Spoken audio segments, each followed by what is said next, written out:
Call the meeting to order. Please rise for the Pledge of Allegiance. I pledge allegiance to the flag of the United States of America and to the republic for which it stands, one nation, under God, indivisible, with liberty and justice for all.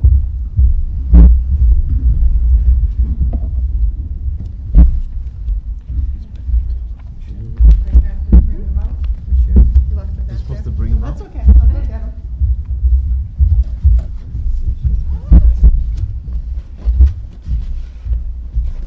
Oh. Hold on, I had one. Oh, no, I don't have one. I have yours. She's getting the others. We had them for the policy meeting, so I guess we were supposed to bring them and we forgot. Before we get started, are there any comments or statements from the public? Mrs. Tulo, is Danny coming tonight? No. Okay. So on to monthly enrollment, Dr. Colley.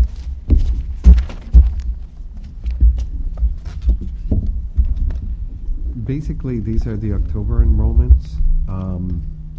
Still the same thing. We did add the special ed out-of-district numbers. One thing I do want to caution people, if you take a look at the out-of-district by grade, where it says grade 12, that does not necessarily mean those students will be graduating and leaving our schools at the end of this year. In fact, I did go back and look at the records, and they may be here for another 4 or 5 years each.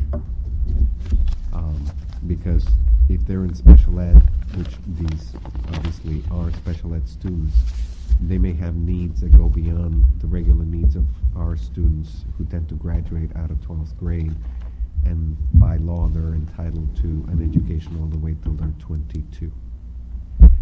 So unless we could get them to a level of proficiency and self-sufficiency that they can graduate before they hit 22, they usually stay with us till 22, or at least in our roles as enrolled students till 22.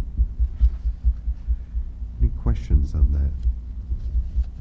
Michael. Yeah, in looking at the out-of-district grade enrollment, those are all out-of-district. Do we also have special ed students in district?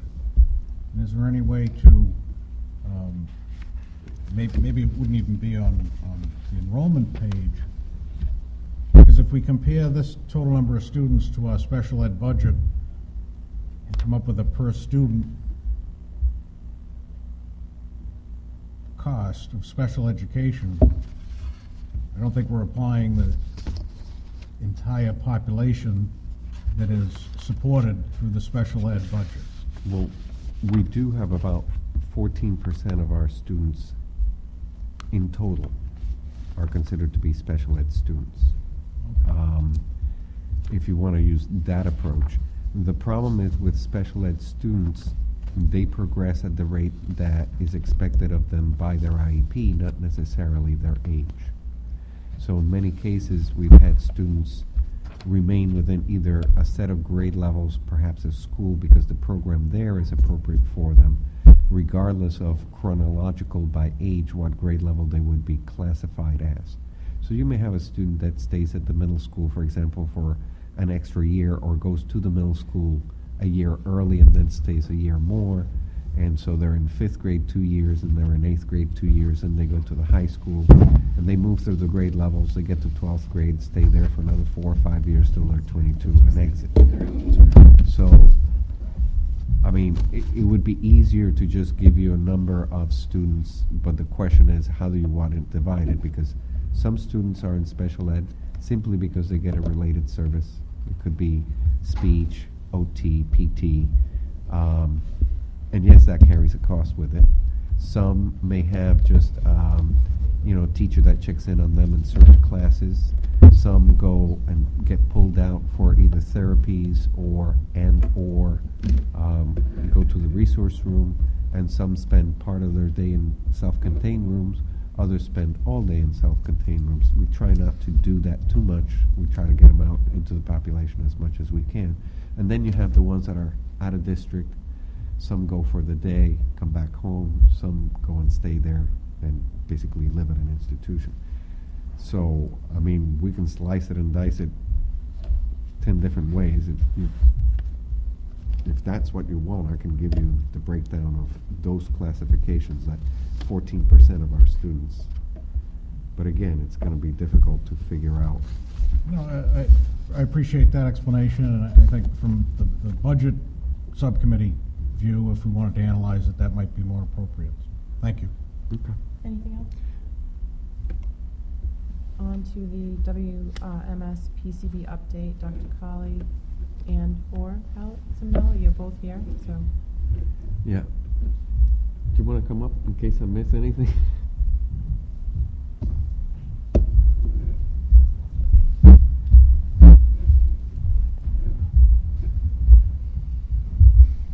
After the last round of sample airs and wipes, basically we took just about 1/4 of the building and tested it. We had one office that came up high, and therefore we've since moved the staff person out, but we're having a hard time figuring out why that office is high, because all the up to now known sources of PCBs we thought had been taken care of. We took out the rug and put tile down. We had, there were no ceiling tiles glued to the cement ceilings in those rooms. We knew the caulk around the windows was removed and replaced. The caulk around the joints between cement and wall were replaced. They encapsulated those areas. They took the, on the outside windows of the area, they put a bead of new caulking basically to encapsulate what's between the glass and the actual metal frame. We had even tested the wood to see if the stuff they used to stain the wood contained PCBs. So when it came back up high, we were thinking, you know, maybe there's got to be something else. So we asked Fuss and O'Neill to go back in and test things. We literally walked into the room and looked around and said, all right, what kind of materials may be still in this building, in this room in particular, that's causing high numbers versus other rooms that are consistently staying below the 300 threshold. So we took a sample around. There is a room that had an air conditioning unit. There was caulk around it. They tested that. They tested the caulk, the glue behind the baseboard. They tested on the interior windows, because that room has a wall. If you look at this door over here, has a panel of glass next to the door. That room has a whole wall of those panels of glass. They tested the compound that keeps the window from rattling against the frame. They took that. And when they came back, they found that the caulk around the air conditioning was high, that there was some PCBs also around the window glazing, just below the 50%, the 50 parts per million, and the vinyl glue behind the baseboard also was above 50. So basically there's apparently still more PCBs in some areas that we didn't test before, because other rooms honestly have the same building materials or building structures, and they were coming down below. So we figured if we do the same thing we do in most of the rooms, they should all come down, and this one wasn't. We don't know if it's a factor of how much ventilation that room versus the other rooms that have come low, whether that has an impact on it. Obviously, if you have a ventilator that's running 3/4 of the time, that means you're exchanging a lot of air versus a room that picks up air from the hallway and dumps it out. That air may or may not exchange as freely. So we basically asked Fuss and O'Neill to come back and do an additional set of testing in that same room. One, to verify, because I know there have been questions, hey, is this just a fluke, or is this just the sample that you happened to take that got contaminated? And then we've also asked them to test another room that's similar, has similar characteristics, same glass wall, same, take out the rug and put in tile, same idea, air conditioning in the window. We going to test one room that was still high and one room that was low and consistently low. So at least we'll be able to test the materials in those rooms and cross-compare them to find out, is it that there's certain rooms that have materials with PCBs so we can deal with just those rooms that are coming high, or do we really have rooms that have it, they're just not showing up high because they have better ventilation? So at least we isolate what's causing the high numbers. The one other thing we decided to test this time, and partly because we've had people in the community that were around when the building was put together, and they basically have said there was stuff being mixed into the cement. Nobody seems to remember what it is, but there was stuff mixed into the cement. Whether it was for, because cement, usually they put a piece of plywood to make the form so the concrete has a shape to it. And usually they put some material, whether it be oil or gasoline or stuff of that nature, on the inside where it meets the cement so you can pull the plywood out. Otherwise it sticks right to the cement when the cement dries. Whether they did it that way, we don't know. So we actually also asked them to test the cement itself to see if it's coming out of the cement. Did we also test the paint? Yes. We asked them to test the paint as well. Tested the paint in that small office. We're trying to figure out. When is we all haven't that gotten stuff the. supposed to come back? Oh, he came in last week. He came in on the half day, the professional development day. So we're talking probably it's a week now. Should come in this week or next week. So we'll have results before Thanksgiving, I'm sure. But basically what it should tell us is whether the materials are consistently in other places that we didn't know there were, so that we can then go to the engineer who's going to do that small study and say, oops, now you have to figure out also that these things have to either be removed, encapsulated, remediated some way, so we really know what's in that building. And hopefully, if we could ever catch a break, maybe it is just in a few rooms and not throughout the whole school. No, you mentioned the glue that's sticking to the base. It's that little plastic baseboard, right? Yes. Yeah. Is that through the whole school or no? That baseboard in that particular office is brand new. It's like you would go to Home Depot and buy it and put it in your home. That's the same type of baseboard, except when they took up the carpet, they removed the old baseboard. They didn't take all the glue off, and I think that's what they were, chipping into for the old glue.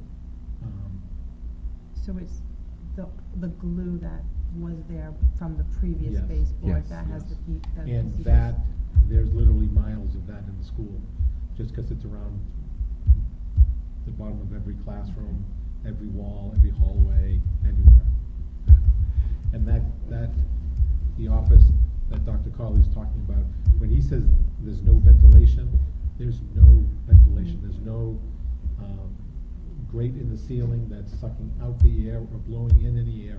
And that door, if you remember Right, the those description. offices, the principal's office and the assistant principal's office, the door floats about 6 inches off the ground to allow ventilation. Those two offices, for some reason, the door goes straight to the floor.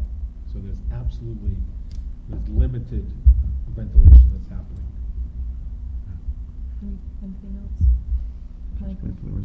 Just as we're recapping, I think it's important to clarify, we're dealing with trying to identify any existing sources of contamination, but we should emphasize, if my understanding is correct, the air quality tests that have been done in classrooms is indicating a very safe level that the students are occupying. Yeah, they're definitely below the 300 threshold that we set up. And that's why we looked for rooms that were consistently coming back low to retest those materials in those rooms. Because we want to identify, okay, if you have those materials that have PCBs in those rooms, but the air levels are still remaining low, then my expectation would be the issue is ventilation. Because then we can say, okay, what would be the fix in a place like this little office, or in, for example, one of the labs that we're not using right now, or one of the conference rooms, because those have historically stayed high, versus other rooms that look the same, but they have a lot more ventilation, and they've been low. So we're trying to kind of do the process of elimination to figure out, okay, how, if we can, is there a way to get back to, can we use the whole building and make sure those numbers stay low, below the 300? But for the most part, I mean, we did like 20-some samples, and only one came high. The rest, all the classrooms were low, below the 300. So we have something that kind of can stay in place. Eventually, you know, I keep singing the same song. Eventually, we have to remove the sources. But it may not be that it becomes a crisis that we have to close down classrooms and whatnot, because those are still coming in low, and that should be safe for everybody. Okay. On to more positive news. Thank you. Thank you. The Westport High School AP grant, Mrs. Tudelo.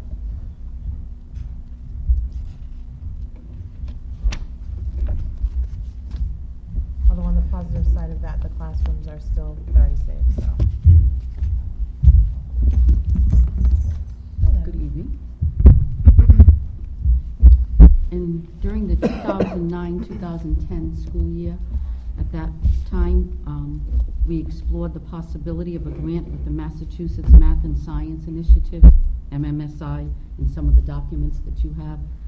And while at that time we did not pursue the grant, in collecting the information that we needed to write the grant, there were certainly many things that helped us to begin to reshape our AP courses in terms of enrollment and in terms of offerings.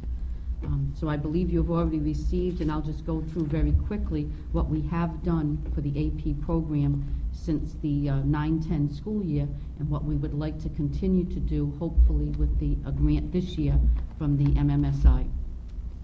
We have increased our course offerings from 4 to 7, which is much closer to the national average of 9 AP I'm going to courses. interrupt you for 1 second. Beth, is everybody else? Yeah, not- I'm going back to contest. We're getting the contest instead of the grant. Sorry. It's loaded under both contest and AP.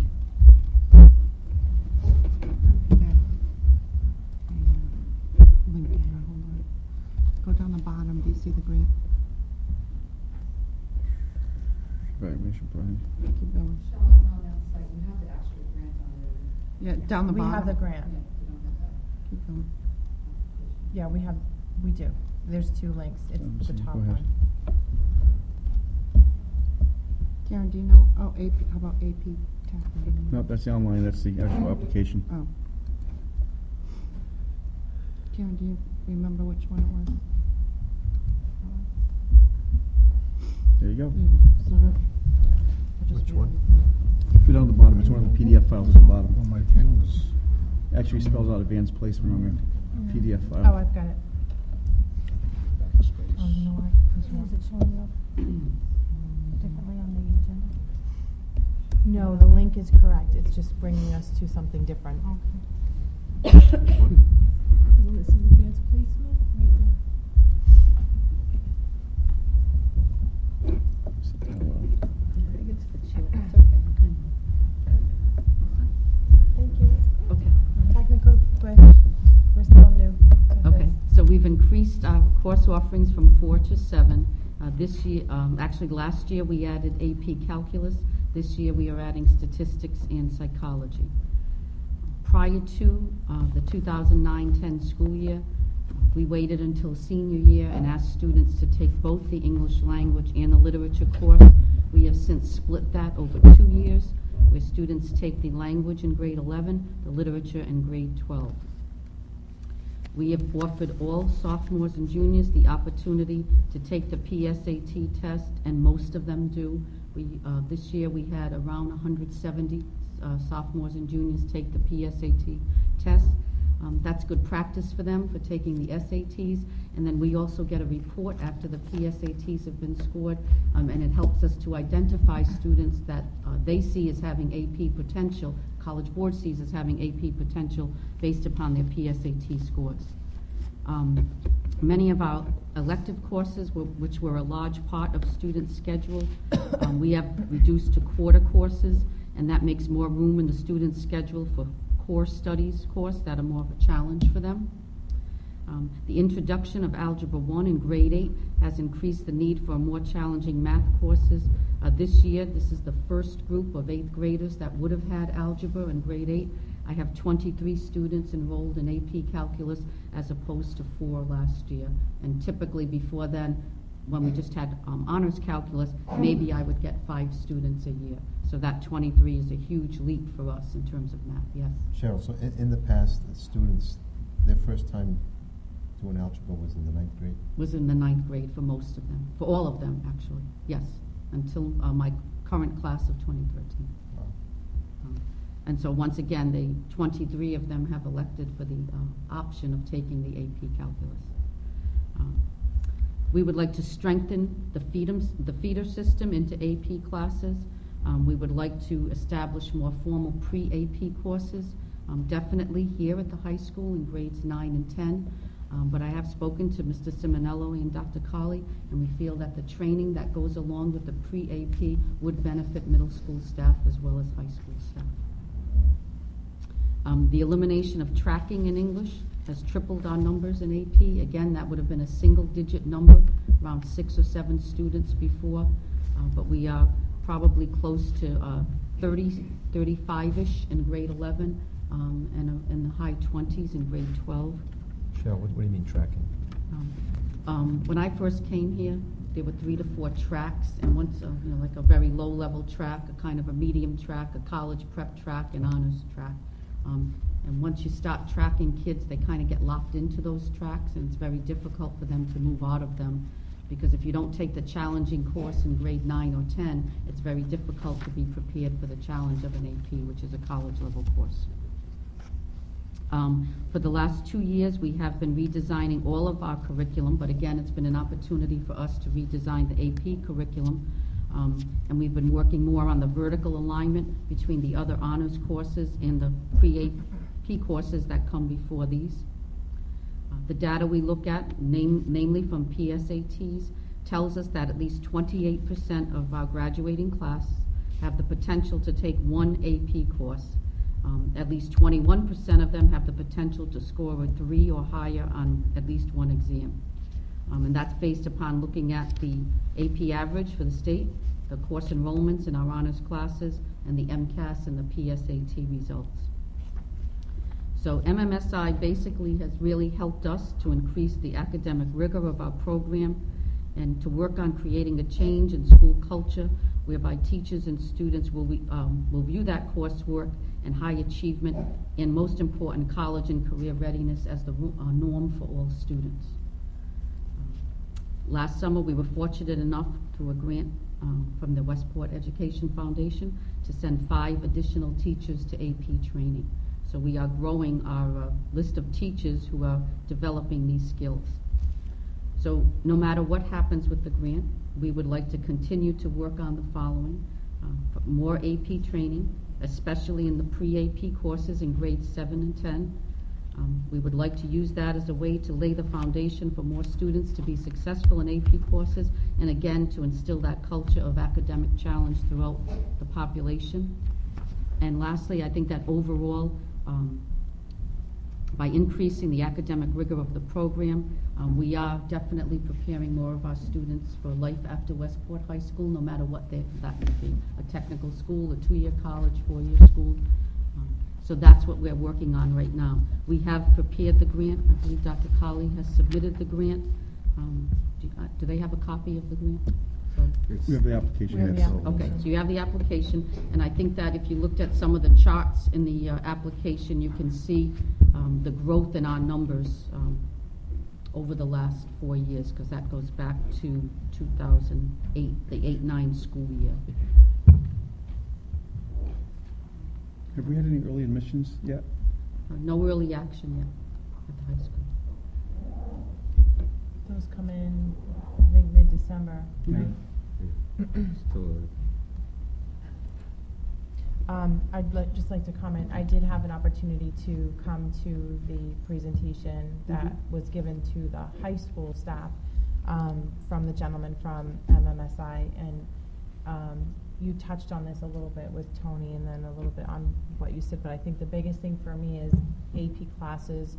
You do generally think of them as a certain level of student that ends up taking those classes. To me, that seems like what they're trying to eliminate. That's the biggest thing they're trying to eliminate with this type of a grant, is that thinking that it's only this group of kids that should be taking those. And eliminate, I think that's what you, when you talk about tracking, I think that's what you're referring to, right? Eliminating that levels of kids, instead just assuming that, you know what, all of you can take a class. Because it's going to benefit you in some way, shape, or form. Even if you don't score the 3 or the 4, you're still going to get a benefit from taking the course, challenging yourself, et cetera, et cetera. I'm excited. I was excited about the numbers that I saw, improvements in some of the other districts. I'm hoping that, you know, we can get something with this grant. I'm excited about just the changes that we've seen in the school, with the numbers of students taking these AP courses, the teachers getting trained. I've heard from the staff that this is some of the best training they've ever had. And it's trickling into their other classes, which is nice to hear too. It's not just, they're not just taking a concept that they're teaching in an AP class and only using it for AP. They're using it in every single one of their classes and taking this training across the board. So, you know, it sounds like it's been very helpful. Tony? Two questions. Cheryl, what grade do the students take the PSATs? They can take them in 10 or 11. Some of them take it both years, which is even better. Then, when we get those results back, what do we do to help the kids that, you know, didn't do so well? How do we? I think those students get an individual report that the guidance counselor reviews with them. So those are kids that, again, we would recommend they take it again in their junior year if they didn't do so well. We would look at the kind of courses they're enrolled in now to make sure that those courses are suitable for their areas of need. So for instance, if, let's say they're not a good writer, the only way you're going to become a better writer is to do more writing. So that might be a recommendation that the student But take is one that of the writing recommendations, courses. or do we say, hey, Johnny, you have to take, you It's know, a this strong English recommendation. class? It's a strong recommendation, and usually when you contact a parent and explain the rationale for it, the parents are very supportive. They want their children to do well also. Eric? Do we have any PSAT and SAT prep classes, like after-school programs for the kids to enroll in? We don't have a PSAT prep, but we, last spring, again, with a grant from the foundation, we were able to offer an SAT prep that approximately 42 students took advantage of. Some did it after school, some did it as a boot camp during April vacation. Out of those 42 students, was there a drastic improvement from their PSAT to SAT scores? There was a drastic improvement, and when you look, it's not reflected in my SAT report, because my SAT report includes everybody who takes the SAT. But when I pull out by hand those 42 students who took the test, almost all of them were able to break the 500 mark, which for us has been a huge challenge, trying to break that 500 mark. So almost all of them were able to do that on all 3 tests. Do we have funding for that this year? We haven't applied for it yet. I don't have it in my budget. What was that? Like 10,000? Wasn't that? No, it wasn't that much. Wasn't that much? I thought I recalled like 5 or 7. 5-ish, because we bought them the book too.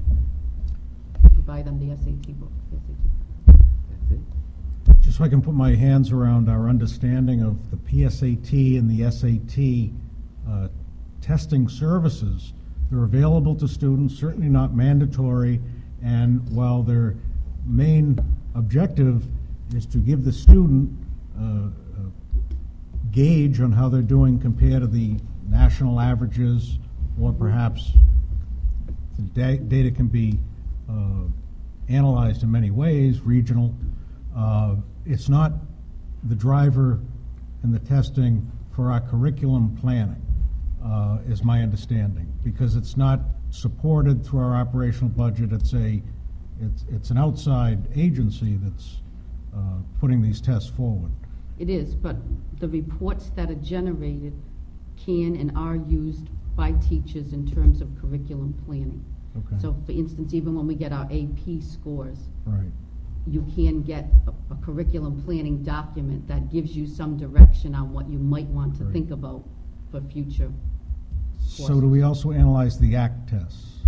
The ACT test, we have such few test takers, and like for instance, we had two of my seniors took the ACT test, and their results were phenomenal. So there really was very little room for improvement there. They both scored in the 97th percentile or higher.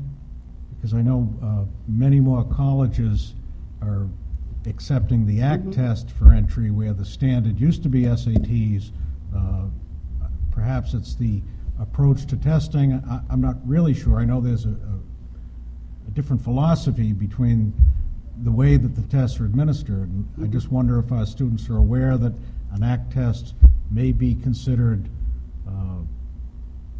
equal, if not more, of a gauge by certain colleges. I think that the guidance office should share the ACT test with the students so that they know that that's an option. I'm glad to hear that we're able to take those results and adjust our curriculum. But one of the other things we're doing this year for the first time is that we are participating in an ACT pilot and test for English. And what that means is that right around the holiday, a cluster of students in every level of English, 9, 10, 11, 12, will take a sample ACT English test.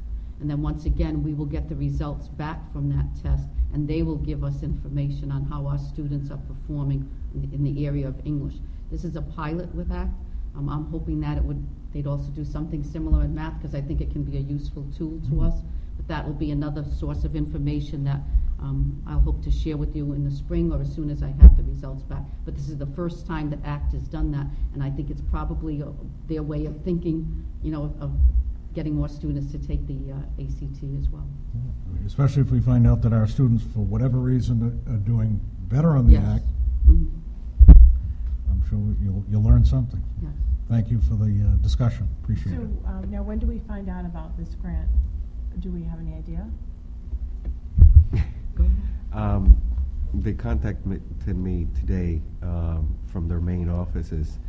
They're hoping to get a response to us. They liked our application. They've already reviewed it in some ways. Their concerns are financial. They've been expanding so much in Massachusetts, and they have some strong backing. They used to have backing from a couple of corporate sponsors, private sponsors, and now apparently Massachusetts has also helped them out.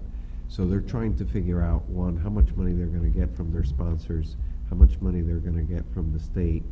And they did give me the heads up that, it may be a substantial grant if we're chosen. There's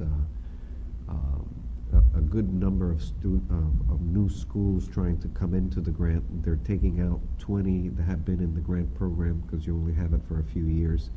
Those are coming off, so they're trying to replace those school districts with new school districts, of which were some of the applicants. They liked our application. It could be a substantial grant, somewhere in the over 50, let's just call it that. But at the same time, they said you need to expect that the school district will have to put in a portion, because they don't expect all their sponsors to cover all the costs, or that the state may have trouble funding them at the same level. So they gave me a range anywhere between, say, 8 and 12, but they told me, please don't put that out there because we may not, it may be more. So they just were trying to give me an idea of what to expect, because they know we're trying to set up our budgets. So we're calling all the superintendents who had expressed an interest to make sure you had a way to either build it into your budget, or hopefully we'll get some help from the Ed Foundation to cover that gap, whatever that may be. So, for them to call us would tell me it's a good likelihood that we could get the grant. But they didn't give you a time frame. No, because they're still trying to figure out, they don't want to announce the grants being awarded until they have a better idea of what the expectation would be on our part to contribute in part to the whole enchilada. I mean, it's a great grant. It does have some components that we would have to fund anyway. They have study groups in different districts in a region. So on certain Saturdays, we may have one Saturday here, one Saturday maybe, I don't know, in Middleborough, another Saturday in Somerset, and the kids would travel from the different districts to one central location, so we would pay for the transportation. They have additional time after school and in the weekends for students to, because if we're going to open the doors to kids who historically have not taken the AP tests because they're more rigorous and they may have some difficulty with the material, they're trying to build into the grant the ability to bolster up those skills so they can be successful. That's the whole idea behind the grant. I'm guessing once the state puts out their first level of their budget, that they will be able to categorically say, hey, it's going to be in this level. Michelle? Dr. Kelly, if they're expecting us to, in part, fund part of this, and I noticed in a few more months we have a presentation of our budget and we're tracking a surplus, are we able to front load that money and if we do get the grant, put it back into our budget so we can at least get a head start on it? And it depends what involvement they may have before the fiscal year ends. If it is truly everything into next fiscal year, no, we would have to plan it. There are ways to do that. this is something we do want to do, though. So whether we get a grant or not, it's something we should be at least attempting to finance. I told them that. Okay. Because I don't want them to, shy away from us because of $8,000-10,000 that we may be able to use other grant money. We may be getting some help. We may be able to do something like prepaid tuitions, That's right. stuff of that nature to make sure we have enough in next year's budget to be able to pursue this grant, especially when their contribution is so much more than what we would be putting out. The bang for the buck is huge. Very well leveraged. Michael? As we reviewed the grant and the idea of expanding offerings for the higher level learner, I was very pleased to hear that you've had some communication with the middle school. Mm-hmm. For my, one of the agenda items that I have long-term for the school system is to actually start as early as the 3rd and 4th grade to start identify higher level learners so that we can provide appropriate opportunities for our entire population. That being said, we immediately start to talk about budget. So I know that it's financially a strain, but certainly the way that we should be offering opportunity for all. So I'm very pleased to hear you've already been in discussion with the middle school as a way to enforce the feeder program and the opportunities that we can provide. So thank you for that. Is there anything else? Thank you, Thank you. Ms. Tutelo. I know that was a lot of work to put that grant together, and thank you also to the Ed Foundation. A few of you are here tonight, so I know you guys have worked hard to help facilitate this, and thank you very much for your help. On to the donation drive. More good news. Well, sort of off of bad news, but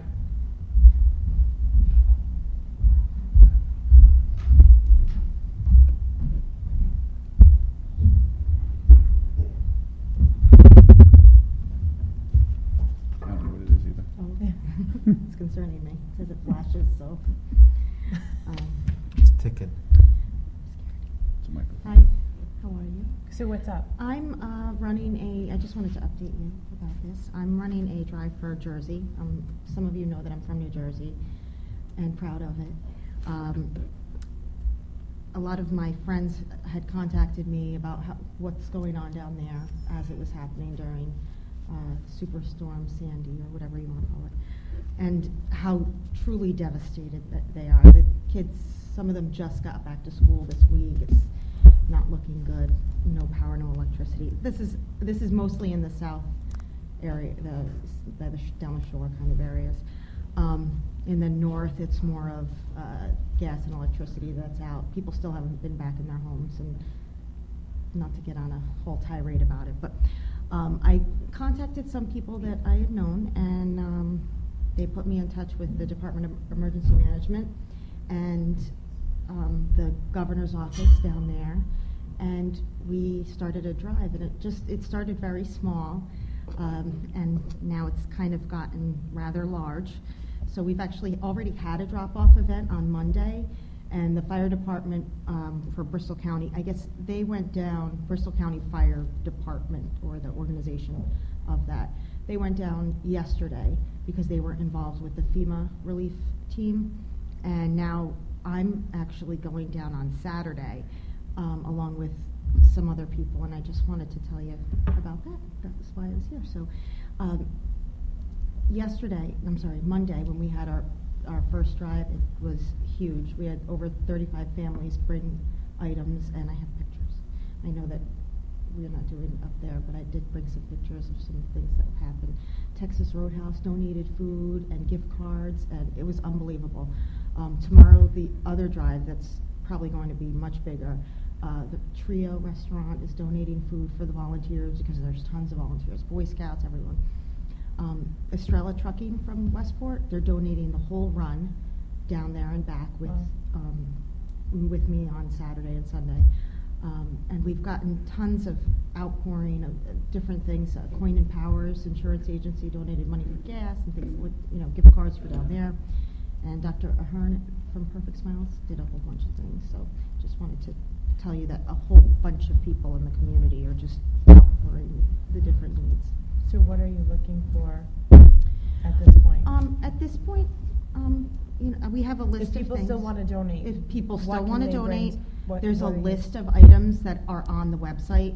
I can go through it, but the biggest need is actually, and this is very sad, the biggest need is definitely baby items and cleaning supplies. It's really rather difficult down there. Baby items, cleaning supplies, and you think about not having electricity, because there are still people with no electricity. And what do you do with your kids aren't going to school, so they don't have any games or books. So that's been kind of traumatic for parents. We think about when we're on summer vacation, we can at least go somewhere and do something. They can't go anywhere. So. I have a friend who lives in Seaford, which is actually Long Island area, and they just got their power on about 2 days ago. But they had about 5 feet of water in their home, and the children are actually at the neighboring elementary school, so there are 50 kids in a class because they've combined schools, and so there are still family. I mean, we've kind of all moved on, cleaned up the debris from our yards, but there are still families that are living this as we speak. So, what a big project you have taken on, and it has become very large. I've seen it sort of everywhere. So if they want to donate, they can go on the They can school contact website? me at Macomber School. I've been getting calls all day. Or they can go on the school website or email me. And what time? We're doing 3 to 6 tomorrow. And if anyone can't make it at that time, I'll take donations whenever. But I'm going to just leave you with some pictures. This is actually, and I had emailed this to Beth earlier, this is actually a place, and I know you can see this. There's a place I grew up, it's called Seaside Heights. And it's totally devastated. So you think about, I know that we had a kind of similar situation here. We had that kind of half-up thing, but now it's gone. So I just wanted to give you some pictures of the other day and how just lots of people were there and how much food and, items that were collected. So, but it has been a huge outpouring. And also a couple of superintendents have reached out to me from the districts down in New Jersey. We've kind of been passing things back and forth. They're still closed. Eric? As a school district, Dr. Collier, is it legal for the schools to make like an in-kind donation at all? Well, I'm not donating, I'm just. Oh, I know, No, no, I'm I talking think about, I'm he's talking about us as a asking group, the- adding to your contribution. Oh, so like baby wipes, is that what you mean? Or anything, I mean, The only way you could do that is if you were to have resources or materials that you could declare as excess, Under a certain amount. then you would be able to say, hey, these books, we don't use them anymore, declare them as excess. But you would have to still follow the policy of, offering it to the town, offering it to not-for-profits, and then if nobody takes it, then the school committee can do with it whatever they want. We just got rid of desks and chairs at the West. We kept a few back that were in the best shape. But we haven't identified anything like that we could send out. Okay. I know many of the families are now considered homeless, and they're just kind of spread out all over New Jersey. One of the superintendents said that we're just trying to gather up people to get them back into school. the school, and that's been very difficult. No, did we, and maybe they wouldn't even want it, did we have textbooks and stuff that we had talked about? I mean, are those things that they have had destroyed, and is that something that they could, because I weren't have we not- looking at that in our list too? To purchase or to No, get no, rid no, of? we To had give away, because I know you outdated- said come pick one up. Those so- already went. They That's did? why I was Okay. saying we did that just before this hit. Okay. They asked for any teachers at all to go down and relieve the stress of the 50, 60 kids in the classroom at all? Because I know the Mass State Police just sent down 20 people to patrol the streets. Just wondering if the superintendents were saying, if you have subs that are available to send down and... No, they haven't asked for any people power, Okay. but Now, how are they doing on things like clothing, coats, clothing's been an hats? outpouring, and it's kind of difficult because I'm hearing different things from different people. They have to wash things. They don't have any electricity. You can wash you get one load a week. No, but it's at the getting cold, laundromat, too. And it's right. But if you donate things, then if you give it to certain organizations, they have to wash it before they give it to the public if it's used. But they have no place to wash it, so they have this piles of stuff That they can't Right. give away. So because new stuff, I'm taking all new stuff, and it's not that they don't want used They stuff. have It's to, that it's right. there's different channels they have to go through for that. So, Okay. but there's been a huge outpouring of people that, hey, I bought little Johnny a snowsuit, and he grew and gained weight or whatever, Right. and doesn't fit it. So, and it still has tags on. So we've had quite a bit of that too. So Beth, are we putting these, or are they already on the website? they're I was on just checking. they're on my Macumber Moments. They're so- on the Right, Macumber they're School on the website, Mac. so you can go on the Macumber School website and check out these pictures Yep. of the volunteers. And if anybody wants to donate between 3 and 6 tomorrow at the Macumber We'll be School, toiletry items, obviously cleaning supplies so that they can clean all the yuck out of their homes. And thank you very much. No, Anything thank else? you. Thank you. Great job. See you tomorrow. Dr. Colley, FY13 budget update and expenditures.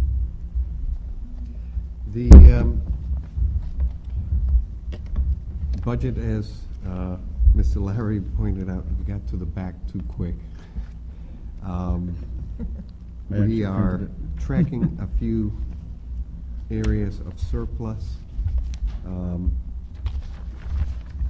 We also, I always worry when people look at our budget pages where you see big minuses. So for example, on the first page, professional development teacher days, it's at minus 123,848. What happens is, until we get the teachers in the door, we don't know the exact payroll amount for each teacher on a per diem basis and what school they're in. So when we have a full day of staff development, like we just had one last week, or a half day last week, and we've had a couple of full days, plus the 3 full days before the beginning of the year, we have another one in January. Those days, we basically pay them out, so it's one big chunk of money, and then we transfer once we know who the teachers are, how much they get on a per diem basis, and we basically make that line whole again. And we have to keep track of it because the state requires us to have a certain level of professional development provided to our teachers, and this is how we track it and send it up to the state when we do the end of the year report. So it doesn't mean like there are certain lines that are overspent. We plan on it.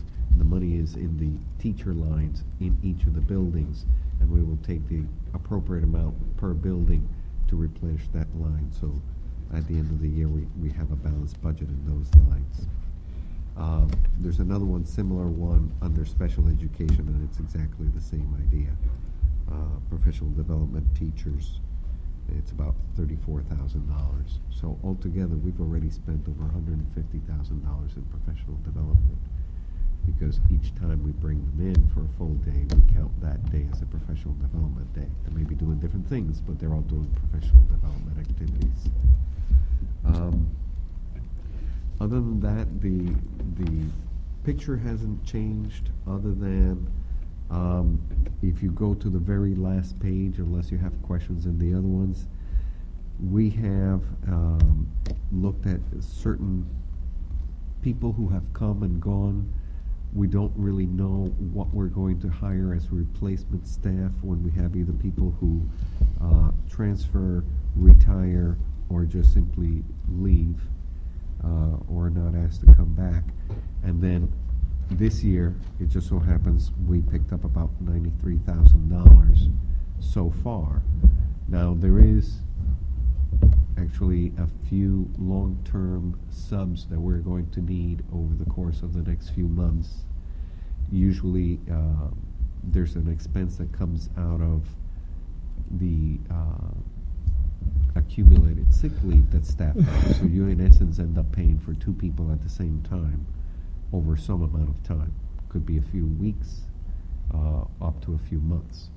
Usually, staff that stay out that long run out of sick days and FMLA, so we're only paying the long-term sub, and then it begins to go and be a cheaper cost to us. But until the people go out that have told us they're going out, and we get the sub in there, and when they decide to come back, we don't know what the amount will be. It'll probably be a little less than $93,000, but I'm letting you know there is funding in there that we can use for other things. I know you received a list of about $200,000 worth of needs. Out of those, we picked out $70,000 to put into the article last night at the town meeting.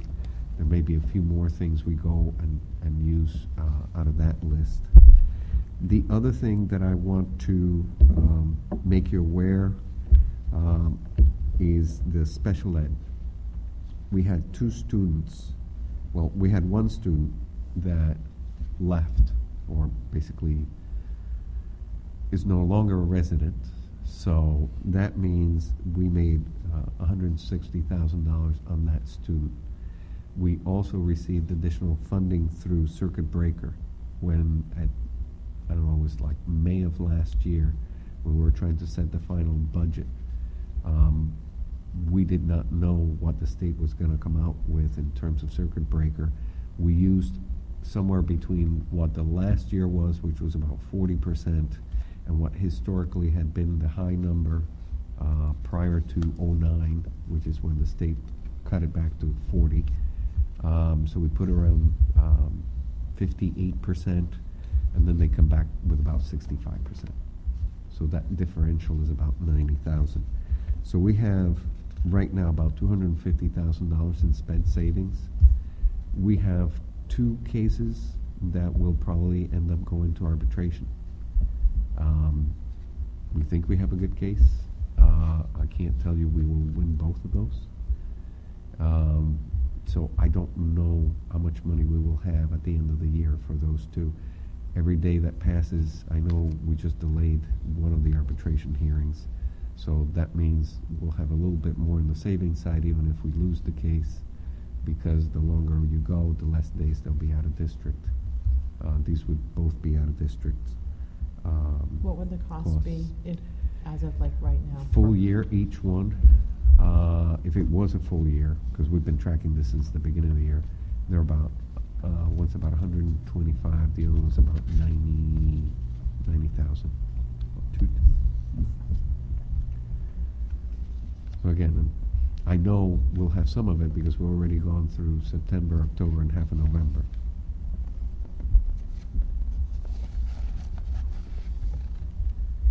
Anything? No. Okay. That's it. And just a note on the special town meeting, we did. I'm sorry, did you mean anything under? Yeah, yeah. Michael, go ahead. Okay, because on the revolving accounts, which I didn't think we talked much about, there's indication here that use of property, for instance, the second category, and we've got a revenue of $6,000 and no expenses encumbered and no funds expended. So that was zeroed out at the beginning of the year, correct? Not necessarily zeroed out at the beginning of the year. Usually this is the money that we... Well, I'm sorry, the carry forward balance is zero? Zero. I guess is what I was asking. Yes. So there was zero We used it starting out. last year. We've had $6,000 in revenue, and we have had expenses, we just haven't gotten to post them on this account, because the theory is we're renting out space to cover our costs associated with those rentals. Certainly this summer, if we had activities on the fields, we had some costs associated with this revenue. I would urge that we start to post our encumbrances and our expenses now rather than putting it into our standard budget and or adjusting at the end of the year, because we know what late quarter adjustments do. So I just pull that out as an example, but Historically, we've not done transfers every month. I mean, that would be a change in procedures. We could do that. Usually our accounts that get posted are the main accounts. I think quarterly would be, appropriate. And isn't this the month into the second quarter? It would be. Right, so we didn't post it in the first quarter. So I think that if we do at least quarterly bookkeeping on the revolving accounts, we'll have a better perspective at the flow of the monies. Furthermore, as I've been asking previously, I would like to see the revenue streams that are coming in to these accounts. For instance, the $6,000 breakdown, as much as I'd like to see the expenses associated with that, we're not getting a feel for the flow of the funds. Certainly some are self-explanatory. Preschool is preschool tuition. I understand that. But So I think we've got to do a better job with the revolving accounting. Which ones would you like more information on? That one's use of property. Right. That's one. I flagged that one. I'd refer this to the budget subcommittee to come up with the list, and I think we can help guide you in that. But I just have always had some struggle with the revolving account reports. So I think we, certainly I know as a member of the budget subcommittee, this may be something we want to assist with. Anything else? Before we leave that one, since you're talking about the budget subcommittee, my hope is we start, because internally, we've already started looking at the budget for next year, in terms of looking at, now that we know who the payroll people are, basically who we have where, we can start to analyze looking at next year. So I'm wondering, do you want to start that discussion that was going to bring to the next school committee meeting? A timeline like we did last year, who participates to bring input into the budget talks when, and certainly if the school committee wants to meet. I'm thinking like before the next school committee meeting. The budget The subcommittee. sooner the better. The budget subcommittee will be able to meet to start with the updated timeline, and where we have placed a budget subcommittee in place now, I think that would be the good first step. I don't know that we have to wait to publish the timeline. If we have a set timeline for our budget, but that would be step one. And then I think the budget subcommittee getting together before we open up the budget discussions for the full school committee. I was intending to do that at the next school committee meeting, timeline, a baseline budget for next year. If you want to meet before that or after that, just start looking at your calendars. I think next one is the 28th. Next school committee is the 28th. I'd like, December is usually the month where we do a lot of the yeoman's work on this. You guys can take a look at your calendars and Yeah. Okay. work out a day. Yeah. Just let me know so we can post it. Okay. Special town meeting update. We did go to town meeting last night. We did ask for some consideration as to additional funding that the town had received over the summer, and particularly additional Chapter 70 funding, and the town voted in the affirmative. We had given a list of materials that we were going to purchase, look into purchasing, plus the math teacher at the middle school. That's already been posted. We kind of posted it, anticipated opening. So we should be able to, now that it's funded, we should be able to start doing the interviews. I know Mr. Simonello already has reviewed a lot of the applications that have come in. So we should have somebody online shortly. So, Michael. What would that do to the schedule? I'm sorry? What would that do to the schedule, bringing that, obviously we'll have to, will that be a smooth The transition? what you would have, and we've been discussing it, what you would have is additional times when students will be able to either get a double dose of math or be pulled out. Eventually, we'd like to blend that person into the math class time, so that you could have more differentiation. You could have some kids going to this teacher, some kids going to that teacher, some kids going to that teacher, so you have more flexible grouping going on. So it's not going to be I think it's not going to be a class. Yeah, is this more going to... For this year, it'll be Just more small of a group. pull-out. Right. But we're still working on Instead the of doing our schedule. class, We'll you get a miss an art proposal class, from you the go to this principal. course, you go to that. Michael? I appreciate there's some logistics involved. I would hope that the Monday coming back from Thanksgiving, we could have the math specialist in place. I would hope that this has been fast-tracked, because certainly the need has been embraced and the town has supported it. So is it going to be as soon as... Could be even sooner than that. As soon as I get from the principal a recommendation, Great. it should be very quick. Good. Wonderful.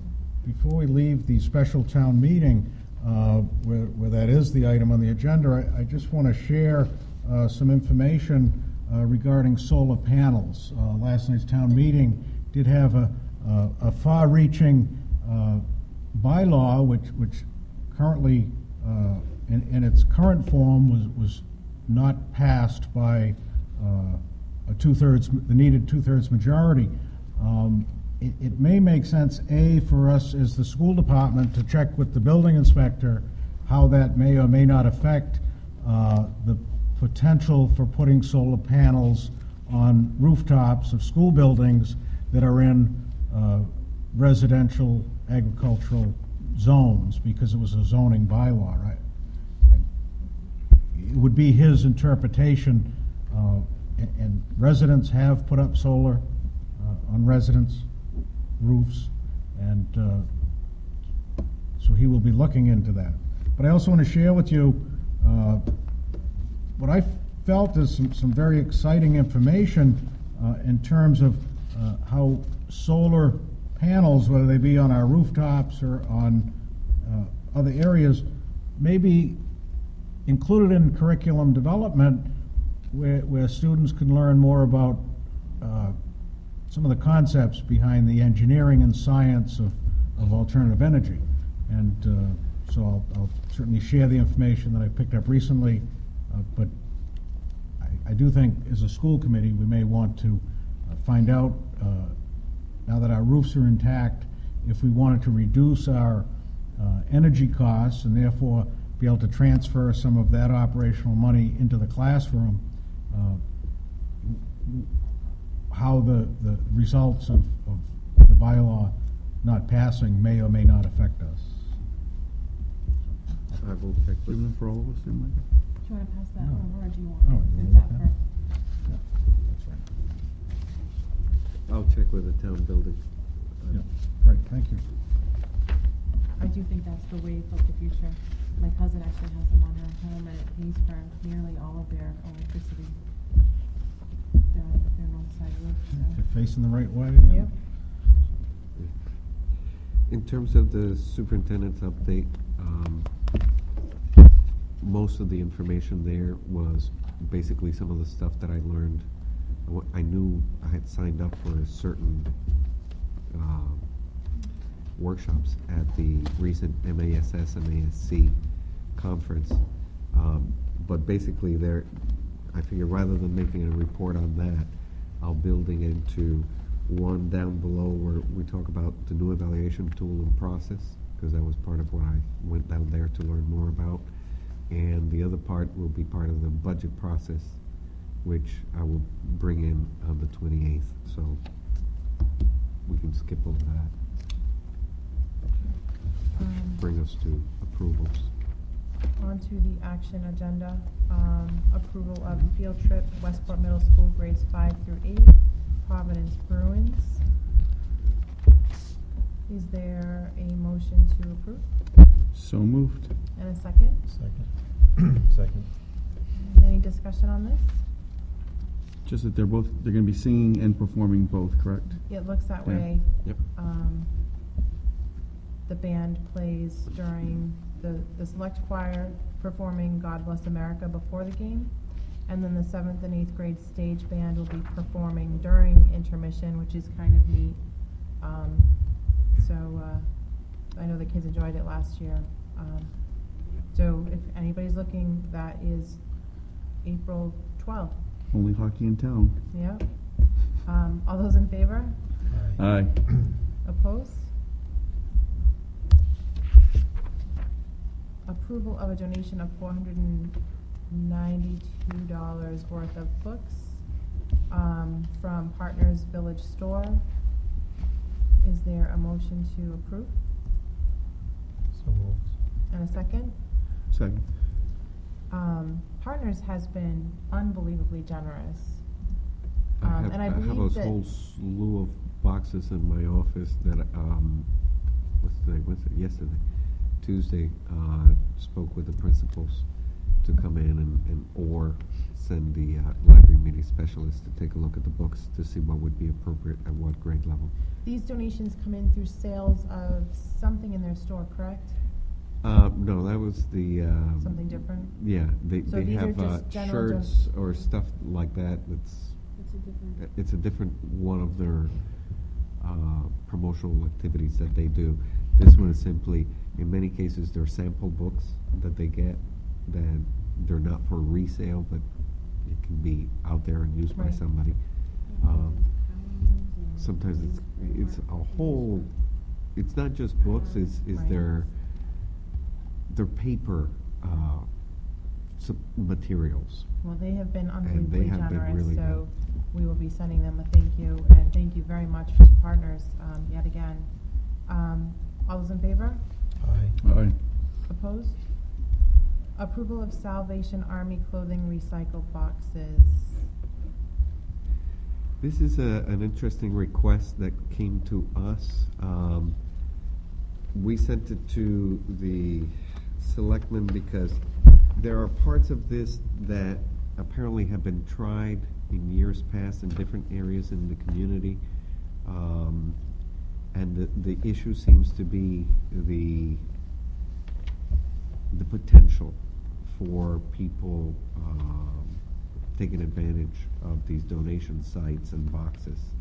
And then apparently there has been places where people just bring garbage that is not what they expected to get into these donation pots, you know, and then it's the responsibility of whoever property they're in to get rid of the garbage. So, you know, we're concerned, not that we don't want to help out and provide a little corner for these boxes to go into, but the question is more, you know, if you do approve this, you need to know you will have some increased costs in terms of removal of rubbish and things that do not belong. Are these the big red dumpster-looking type of boxes? They're saying, you know, they're looking. The sizes are right there, 5 by 5 or 6 by 6 and 6. So they're Oh, I those didn't big see the square additional boxes. pages, sorry.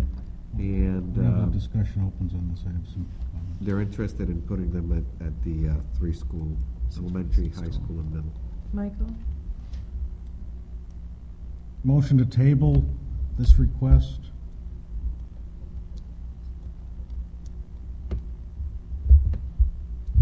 Second, so I can hear a reason. I believe that in the case of policy, it may be prudent for us to establish a policy of whether or not collection bins or sites are appropriate on school grounds. There's no question in my mind that due to the separation of church and state, the Salvation Army collection, and as much as I totally appreciate all the work they do, it is a affiliation of a Christian organization, and therefore I think clearly it's unconstitutional due to the separation of church and state to have Salvation Army bins on school grounds. Therefore, I've made the motion. Is there any other discussion on Michael's motion? My only discussion is that I don't know, just taking the Salvation Army out of it completely, I don't know if I think it's fair that the schools should have to, because I've driven by them and I see all the garbage and Piling out.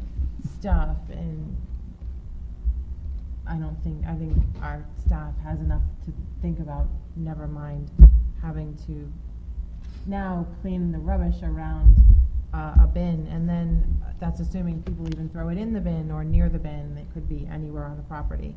Not to mention the fact that now we have invited public who may never even generally enter the school property for any other reason to come onto the property. So I don't know how I feel. I mean, maybe a policy is something to look at, but personally I think I don't know, I'd just rather make a decision on this one way or the other, but I'd be willing to withdraw my second if he withdraws and we just vote on it. either way, we can vote that and vote if that doesn't or does. I'm in the same feeling as yourself. Once you open the door to one group and they would have Yellow Planet, whatever those yellow boxes are, wanting to put it on, you're going to have every organization in the world wanting to use our property.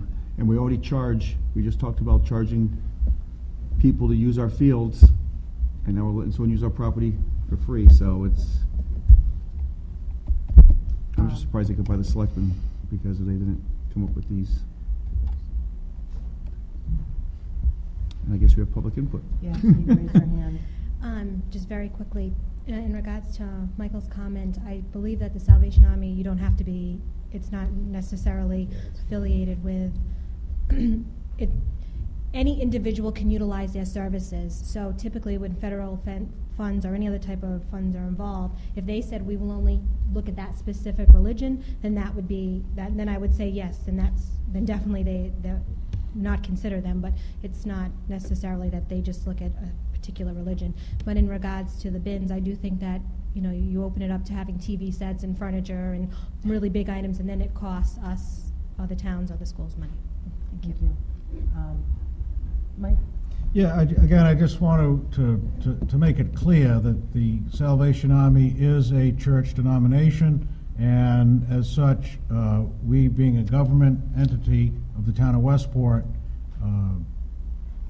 not only have no place, but I believe it's follows the separation of church and state. In addition, if we discuss some of the issues regarding the Salvation Army, I would quote an internet site that indicates the Salvation Army opposes, I'm sorry, let's leave it at this. Many social issues that the Salvation Army has taken a position on that I believe are in total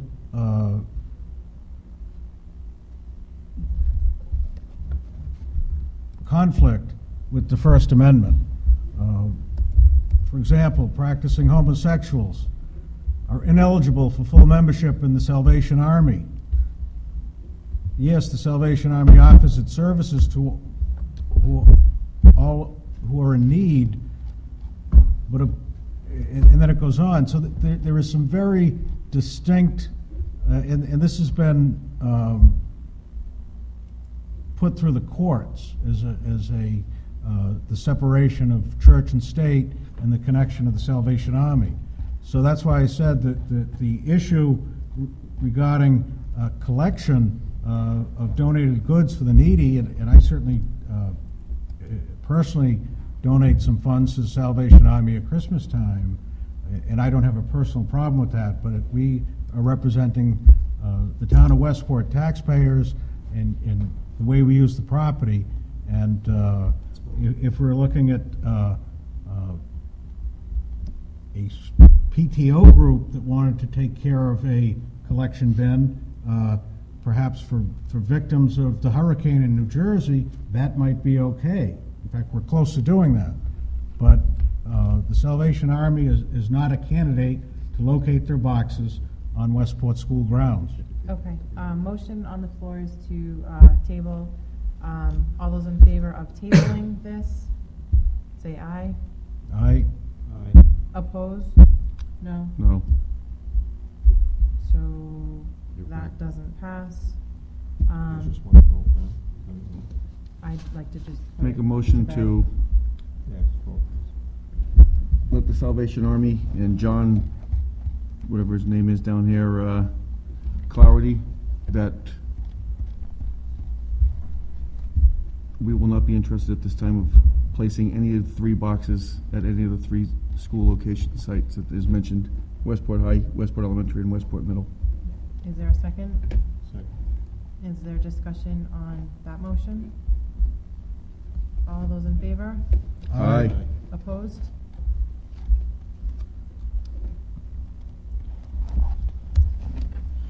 Sped. I will generate the letter.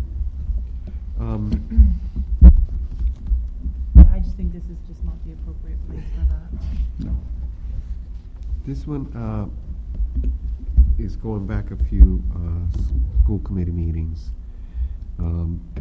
We did have the state come in and do a review of our special education programs. We had brought up the idea by their suggestion that we need to have either a person at each building or a person going from building to building Excuse to basically... Where are we at on The here? sped supervisor. The sped D. supervisor. Oh, I didn't see that. I thought it was I was looking Yeah, at there this is no blue new one. information. I just wanted to give you a heads up that we should have a person or a person at each building that is both responsible for being able to allocate district resources to special education students in IEP meetings, and who has the qualifications and training and understanding of special ed laws to be able to do so effectively. And we asked the person from the state who reviews our response to their findings, and we said, well, you know, we have principals, we have administrators in the building that could perhaps do that, and we invited her to come down and discuss with us what other options we could pursue, and in particular whether we could use the principals. And I invited the chair to be at that meeting just so that I made sure I heard the right things. And in her estimation, she would not approve a plan for redress of the deficiencies found by the state. That includes using the principals or assistant principals, because they don't have the right background and training to be able to fulfill those roles effectively. We do have, and we have used over the last couple of years, the position of supervisor, and we're still trying to work with the teachers in terms of what those supervisor positions will look like, who would go into them, how would we fill those positions if we decide to fill them, to assist the principals and the administrators in the supervision model, the new supervision model. We could pool those resources and hire a person to go building to building, or we can try the approach that, in my estimation, didn't work very well, which is to create these blended positions of part-time this and part-time that, teacher and supervisor mostly. And again, I'm not sure that the state would consider the people who would apply to such positions to be well enough qualified, if I should say. So we asked what kind of people tend to fill these positions, and they are like, usually it's either a teacher who wants to become an administrator and you call it an administrative position, or people who are special ed or special ed background with administration built into it in some way, shape, or form. So, I don't know, what was your impression of that meeting? Do you have a question, or do you want me to respond first? I'll because he hit on it a little bit. We just came up with an organizational chart probably a few months ago. Where in this little organizational chart do you feel that person fits into? It would be under the special ed director. So this is an administrative position that you want to create? It would probably be an administrative position, because this person would be in charge of, for example, saying to, in an IEP meeting, yes, we will send your child to East Timbuktu for $150,000, and it has to be able to stick. Or they may have to have the power at the table to say to a teacher or a specialist, OT, PT, speech, no, I am going to say to this parent at this IEP meeting that in the IEP you will go in and perform these functions, whether it be therapies or consultation with the teachers. So it has to be somebody who basically can direct resources, not just financial, but people resources, and be able to come back and check to make sure that that's being done correctly and appropriately. So you can't put a teacher in charge of other teachers. It doesn't tend to work very well. My problem with that, being at IEP meetings, is that that's one more person that sits at the table that has no idea who that child is, how that child performs, could even recognize the child if they passed him in the hallway. That should not. Principals do. Principals know every child in their schools. They know how they act in the hallways. They know whether it's an appropriate placement for this child. I did ask her, and that was my question to her was exactly that. Why can't we use our principals? Because she was pretty direct in saying that the SPED director cannot do this job and that she won't approve it. And she said in all 360 districts, not one of the districts actually uses the SPED director to do that job, just because of the job descriptions that they already have. I directly asked her, why cannot our principals do that job? And she said, well, they're not in there because they're being called out. If they're in an IEP meeting, they're being called out for whatever reason, and then they're not at the table anymore. They may have another issue come up for something keeping them out, in addition to the new evaluation tools and processes that are coming down the pipeline. It's adding more time to what they're doing. When I asked her, well, what happens if we do that? And she basically said she will come back. She will come back. It's in a 4-stage process throughout the year, of which I guess we have been on the clock for this Stage one one. 6, Yeah. for 6 year, this is the 6th year now. So this will be our last year to correct this. After the end of this year, and it will go through a 4-step process, you do make your changes, you submit your thoughts, this is what we're going to do. She will come back and reevaluate it. If she feels that it's fixed, she will basically sign off and say, you're okay. If she feels it's not fixed, then we will go to the next one. Now you need to do it again, and so on until the end of the year, when now she basically refers us to the feds. federal level, at which point it becomes their problem. Because that was my concern. I mean, I said to her, you know, we don't have the money to be creating. Point of information, I don't know who the her is. I'm sorry, what was Is there her an actual name? hard copy report of this, by the way? That's what I was gonna ask. It's one I had It my- was in the previous school committee meeting. You know, this is just the same information that hasn't changed. The person is an employee of the DESE, Department of Education. She works in the Quality Assurance Office, which is basically the office that's charged with, on a cyclical basis, going into every district in the state and I basically just evaluating the wanted a program. name. That's all Sorry. I was asking. And I was using that question to let it be known, number one, the chairman of the school committee was in a meeting with the state SPED person. We're now getting a verbal report and have no other information. The director of special education is not present to defend the $2,800,000 budget that apparently there's an effect of this new position for more funding, or certainly a transfer from some of the budget, the way it was laid out. So My suggestion. we had no information ahead of time at this meeting when it's on the agenda. If it was passed over on the previous meeting, it should have been submitted as this week's agenda.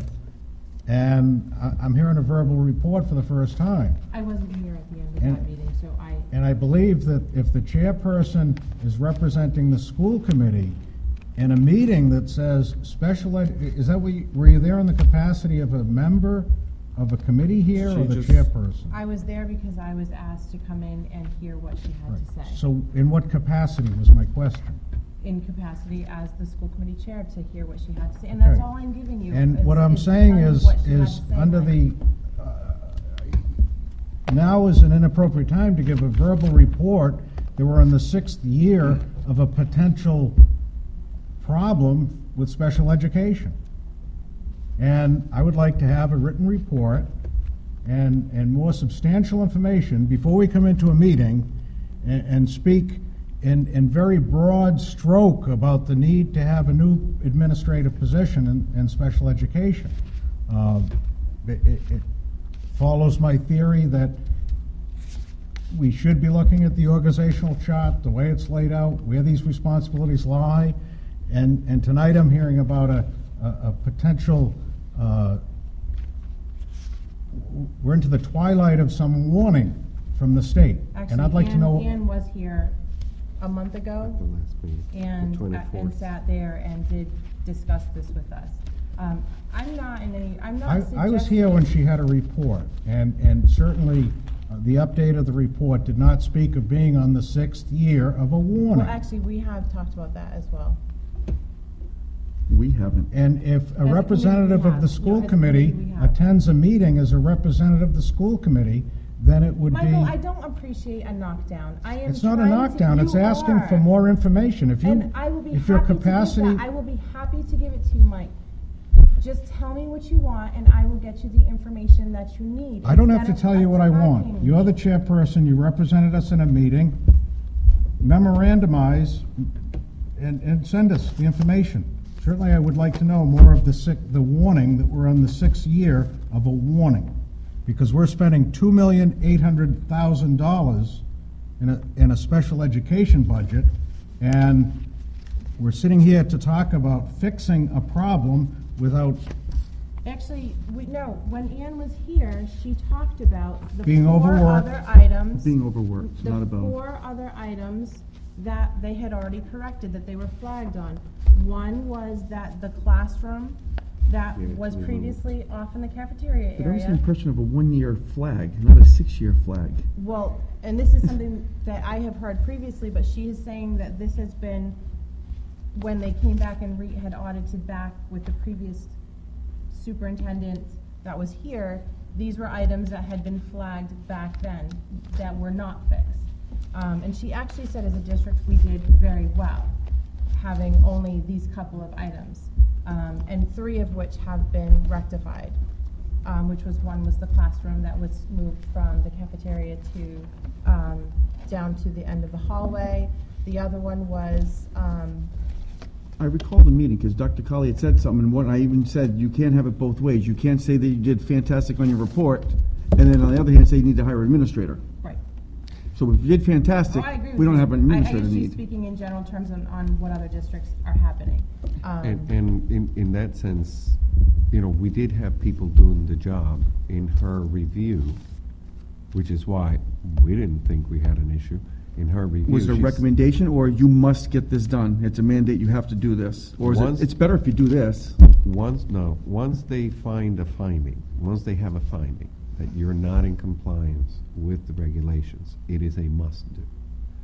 Now, how you go about it, what you call the position, how many hours you give the position, all she's gonna be able to say, it's kind of like the PCB I was actually just report. gonna say that. It's like, they won't rule on it until you send them what you think your fix is going to And be. what would a salary off the cuff be for an assistant sped director? That's pretty much what you're asking for. Point of order, please.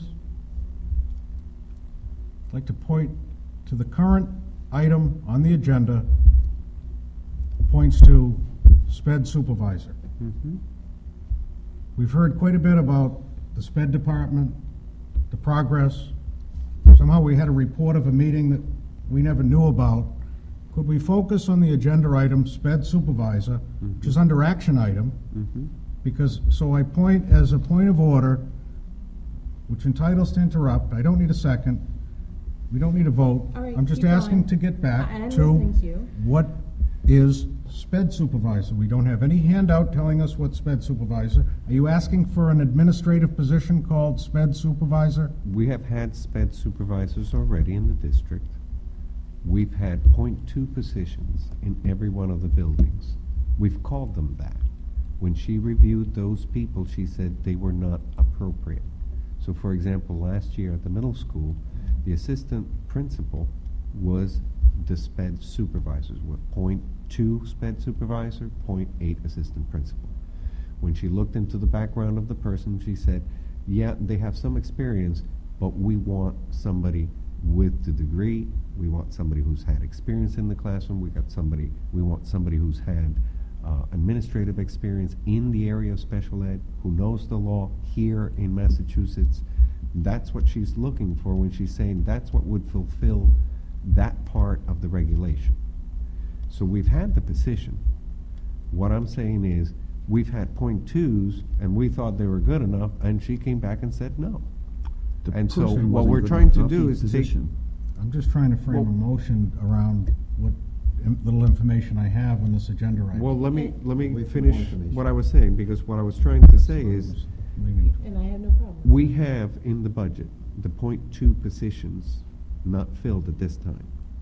So the money is in the budget, and we have an additional $90,000, an additional circuit breaker that we weren't expecting. Yes, that may be needed for the other 2 sped cases that we have, but we do have the money in the budget. Sped supervisors, or .2 supervisors in general, last year were about 15,000. So if you take and you get, you know, 1 for every building, and you call it 1 person, 1 position versus .2 by 4, that's about, I don't know, $60,000, $70,000.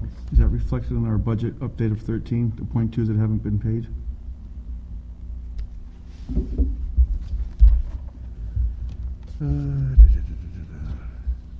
Yes. They are under supervisor professional on the first page, regular salary. The budget update 71,000. on Yep. this? On this one. No, it was on this one. No, he's asking on the FY13 budget update. Where you said you're projecting all these savings of 336,900, and you just said you have another $70,000 that you're not paying out because people aren't doing the .2. Well, but we may end up doing the .2, which is why it was in the budget. We may end up doing .2s. It's part of what we have been trying to work out with the teachers in the labor management committee. So when the lady spoke, though, if I could do the chair one more time, it wasn't the objection to the .2, it was the person doing the .2. Yes. Okay. Persons, because we have one. And it was very much like the PCV thing, which was very frustrating, to be quite honest, where you look her straight in the face and say, well, what do you want us to do? She wouldn't say. She just said, you submit something and then I'll tell you if I like it or not. I just hate leaving a town meeting last night asking for $70,000. We're showing an FY13 budget update of 336,900 tracking savings, another 75,000 that hasn't been spent yet in .2s, and now we're going to turn around and hire an administrator. Which is what the money was in the budget for. That 70,000 was. All right, we're basically looking to School. combine those .2s and make it into a 1. Right. And as far as the money in the budget right now, I mean, we have 2 outstanding SPED issues that. And what would the salary be for this position of SPED supervisor? Well, we'd put it out at the range, depending on how much, and I haven't spoken to Ann, because she's not thinking of the summer yet. I don't know how much work that person would have over the summer. It may not be a lot of work over the summer, so maybe an 11-month position or a 10-month position, which, yeah, would be administrative, but it wouldn't cost as much as a assistant principal, say. I would say somewhere in that salary range for a supervisor position, which is what we were trying to do with the people who were. And which is what? Assistant principals make anywhere between 70 and 75, 77, somewhere in there. Michael? I'm interested in, as we're expanding on apparently the intent of the agenda item, I'm interested in freezing any additional administrative spending and dedicating any transfers from one encumbered area to the other to direct classroom activities. If we have a classroom that perhaps needs a behavior specialist within the class environment, that may be a good use of spending. That may respond to the specialist from the ESE SPED department, if I'm understanding who this person is, the unnamed person. They've got to communicate to us what they want. It's very clear that we're in the back end of a warning with our SPED program, and we're spending near $3 million. So, no, I don't see spending additional funds for an additional person addresses a warning that I'm not aware of what the warning is. So. Let me just clarify, she's not saying, she did not in any way, shape, or form say that our SPED program is in a warning. She has said that this one item that needs to be fixed is that's what we need to fix that, otherwise than that particular item. She was actually very pleased with the improvements that the SPED program has made over the years. She spoke very highly of the programs at the middle and the west, with the students, the interaction between the staff, in addition to the program here. And she commented that, in particular at the high school, she liked... Point of information, if we're going to go over the report from this person, I'd like to see the report. I don't want, for the first time tonight, to introduce a meeting that isn't on the agenda, that doesn't substantiate hiring a new administrator for special education. I would invite you to put a report of the meeting together. I am not arguing. All I'm saying... I'm not arguing. If you represented us... Michael, all I'm saying is that the way you made it sound was that she had spoken poorly of the SPED department, and that isn't what she did. Okay, so I will say, though... A written document that talks about this on the 6th year of a warning, I'm concerned. I would like to just add that one of the requirements of this particular person, whomever does it, whether it be a principal, a vice principal, a point two in the school, whatever, she said that person has to be able to allocate funds and or resources. So that particular person has to be able to say, we have dollars available to do whatever it may be, no matter who does. That seemed to be her biggest concern, that the person can do those things. In a district our size, I mean, it seems like, why doesn't this, the SPED director does that now? Well, the SPED director does not do that now. These point twos were doing it, but they weren't able to allocate What funds does the or make SPED those director do? decisions. So, I mean, why have that point two there if the buck doesn't stop there, so it seems like, Well, why even bother? for the last couple of years, I know Ann has sat here and asked for additional help for her office to do exactly these kind of things. Because of our budget troubles, we cut administrators to try to put back some of the assistance to the administrators because we actually took help away from them. We created these supervisory positions the last round of negotiations with the teachers, and we started them as point twos because we really didn't have the money. We cut the budget. We used to have 2 positions to help the assistant superintendent do the curriculum. They went. So we gave pieces of that work to people within the system. Some of them teachers that did part-time administrative work, some of them, principals that were, or not principals, assistant principals that were designated, hey, here's an area that you're going to help the assistant superintendent. And part of it was we didn't have any money for SPED, so we took little bits and pieces of people and we gave her help. We gave help to the buildings. Now, if you remember, we had Dr. Siri come in and do an evaluation, an independent evaluation of our SPED system because we knew the state was coming to observe us, to evaluate us. And I can go back and get you the Siri report as well, where he said, yeah, the idea of having 0.2 people in each of the buildings may be okay, but I don't think it will be successful. I would have rather seen you guys have an assistant to the SPED director. So this has been coming, and now we're here now, and we have the money in the budget. So Eric. Two points. Dr. Siri, if that's, I don't know if it's an iPhone name or not, but said he doesn't think the point two will be working. Well,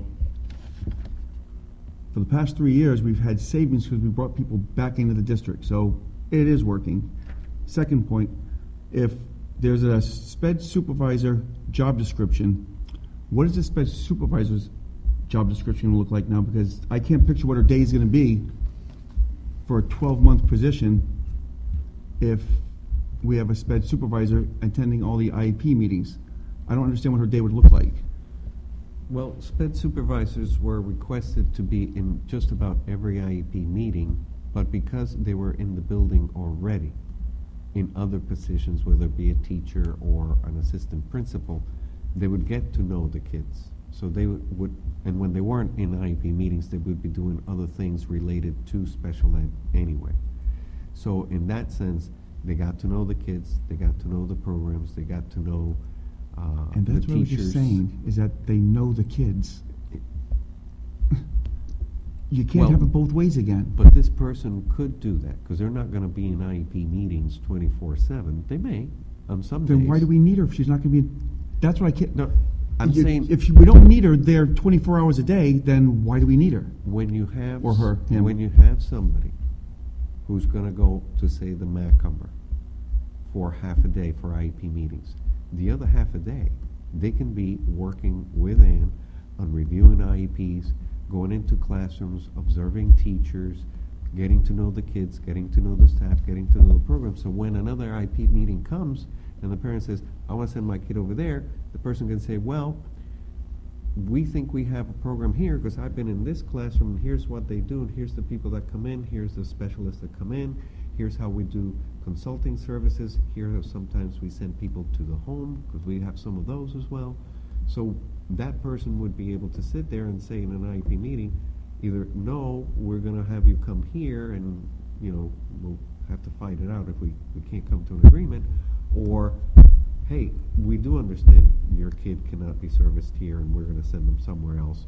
Let's do that. So what's our sped director's day look like from morning bell to the end of school? Like, what is she now, if she has an assistant, what is her day going to look like? What fills up her day? I wish she was here. A huge amount of time is dealing with those legal cases. So she may come in and start the morning with... So we don't have an attorney that does that. We have her that does it.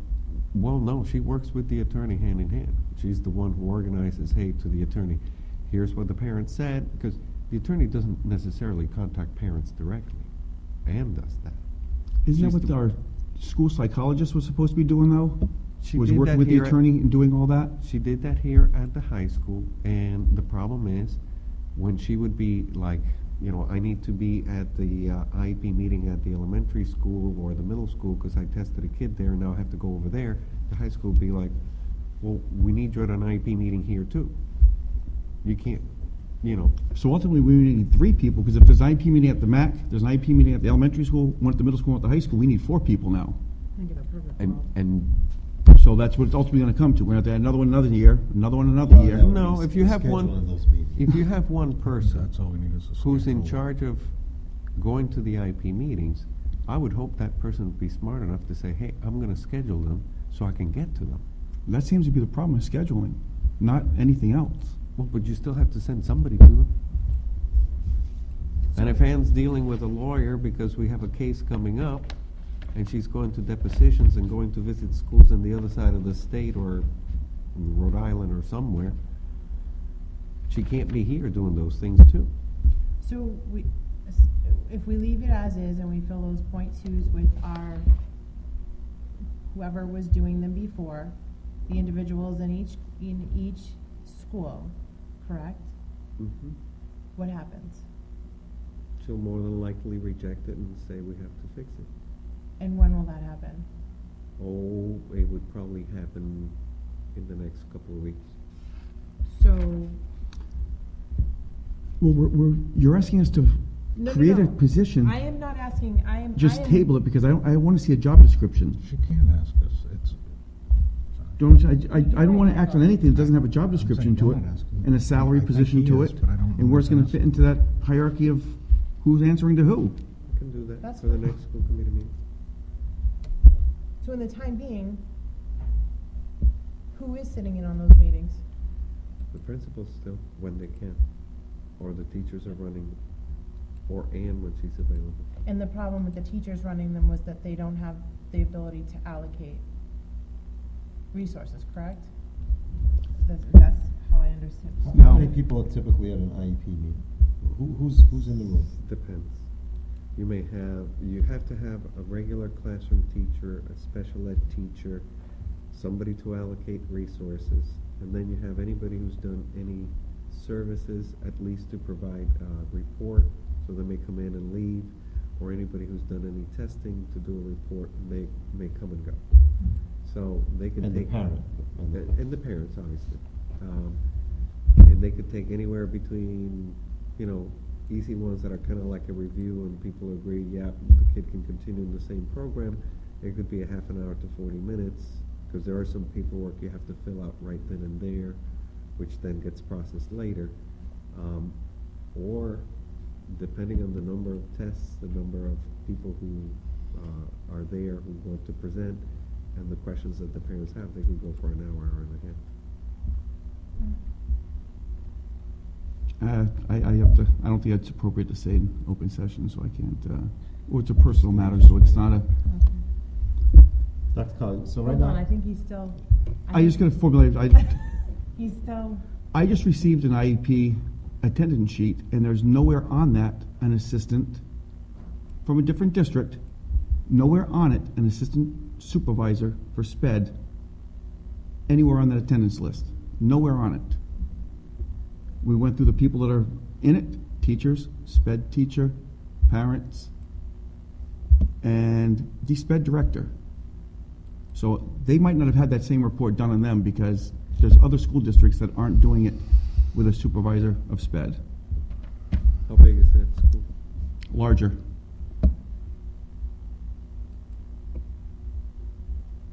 Do they have any out of district? Any other districts? Out of Do they district. have any out of district? Probably not. Probably not. That takes. I don't know. I don't know what their makeup is, but I don't know if there is any out of districts. It doesn't logically seem like it would make sense. Would the woman from DESE be willing to come down and speak to everybody? I can ask. And in addition to that, get the, I can get you a job description. I can get Ann to come with the next one. because at least if she can come down and talk to the committee, and honestly, he had that meeting and he said, hey, literally the day before, if you're around, can you come? So it wasn't like the meeting was made with me. And then throw it out to the committee and see if she'll be willing to come down and we can post it.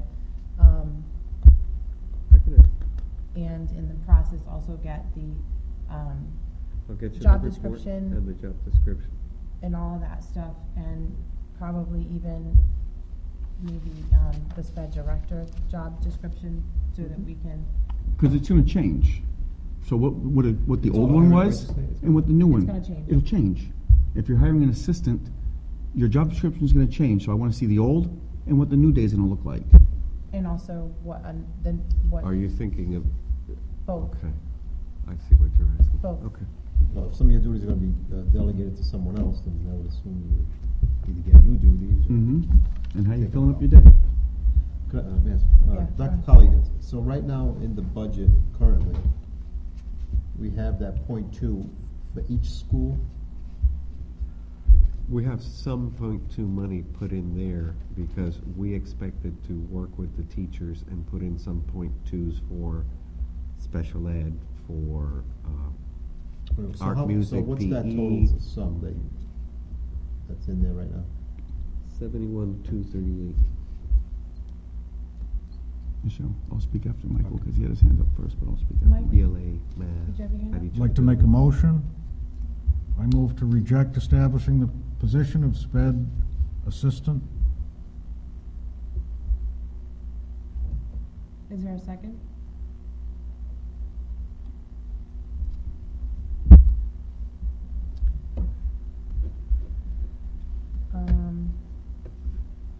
I'd like to hear more. So at this point, Dr. Colley is going to get all of those job descriptions. So that was defeated. Can I make a motion that we table this to a further date to get job descriptions and everything else on this? And have the lady from DESE come in and speak to us, please?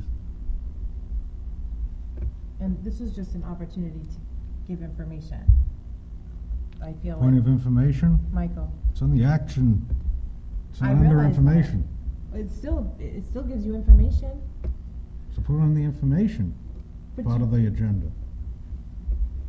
That's Just why I because asked something what is it in was the it action asking for. agenda doesn't mean that a vote has to be Ah. taken. Michael, we move things all the time. Don't touch them. Don't vote on them. They get rejected. If the committee wished to put it, then they could. If they don't, then they don't. I'm one person. Obviously, I'm not making the decisions for 5 of us. I'm making my own choices. And you guys want more information? That's fine.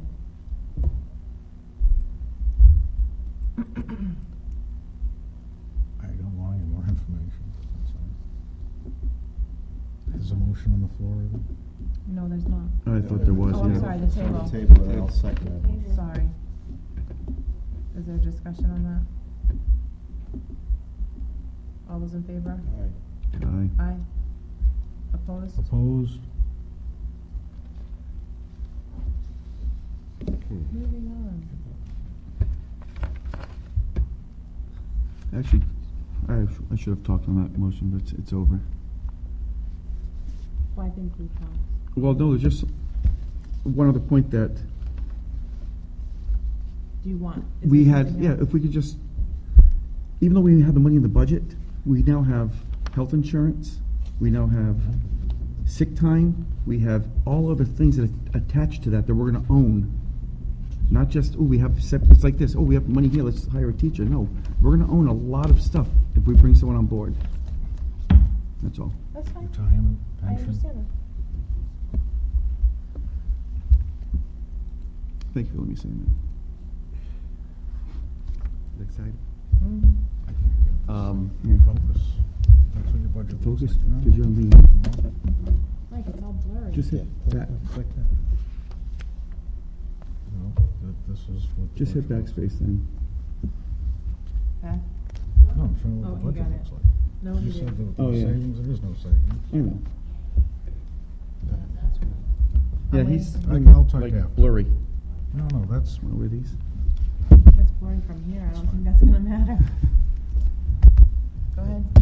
All right, I'm gonna take you back to August 4th, 2010. Back on August 4th, 2010, we had a meeting where we basically voted on ratifying the memorandum of understanding between Westport School Committee and the ASME local. yeah, I actually got it from the budget thing, not this page. Oh, wait.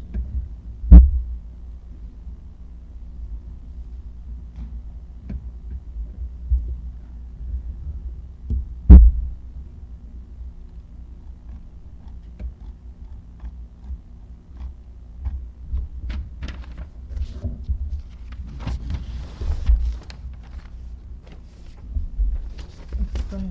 She's shutting off and turning on. You good? All right, just restart. He lost connection with the server. Back in August of 2010, we went ahead and had a vote to ratify the ASME contract for basically the last 2 years plus this one. This is the third year of that contract. The union wasn't voting until the next day.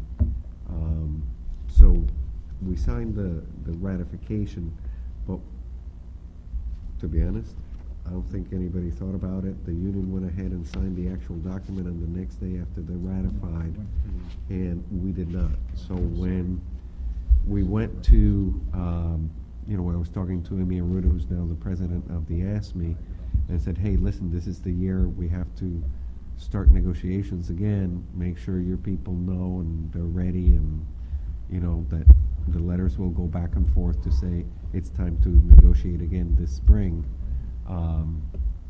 She said, well, let me look, and they came back and said, well, we don't have a signed contract. Now, the memorandum of understanding covers us, but the union and Andy basically said that they should have at least a signed copy of the whole entire document. So, and I asked, can people who were not there sign it? And he said, yes, it is appropriate for the current members of the school committee to sign it, in particular since it was a unanimous vote of the prior board. So, I'm just trying to rectify that so the union has a clean contract to start from. Do we have the document? Yeah, we signed the MOU, but not the actual I think contract. Karen has it in front of her. You have the is that the document? I have the original. I gave you a copy of the side, their side. And it's fine for us to sign it. That's what Andy said. Let me. Fine if we make a motion to sign it and have a discussion. Make a motion?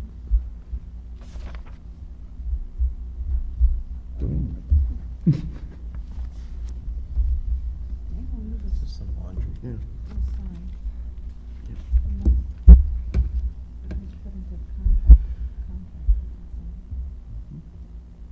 Can we have discussion now without a motion? Is that what we want to do? You have, yeah. Did we ratify this contract in public, which is part of the requirements of the open meeting It law? was on the August 4th, 2010 agenda.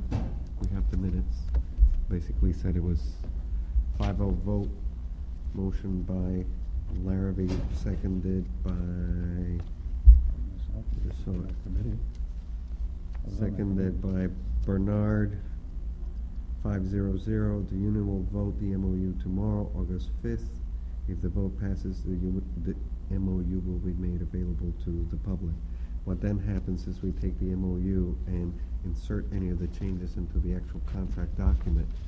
They had that, and so they went ahead and signed it, and they must have sent it to Melissa or me or somebody, and it now got back to the school committee for signatures.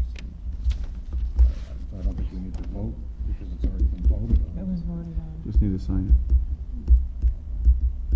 Just wanted to let you know why you're taking the action of signing today, because it wasn't signed then. All right, on to the WFT educator evaluation contract language. To try to not do that again, I would hope that we table this one. The language may even change slightly. One of the forms that we talked about in the negotiations, we've actually added a piece to the form. So you have the observation form, and on the back it has the rubric. There was one name that was misspelled. We just picked that up yesterday. But basically the union wasn't ready to vote. They actually scheduled a vote for the 28th. So if we want to put this one off until the 28th, they can vote, we can vote.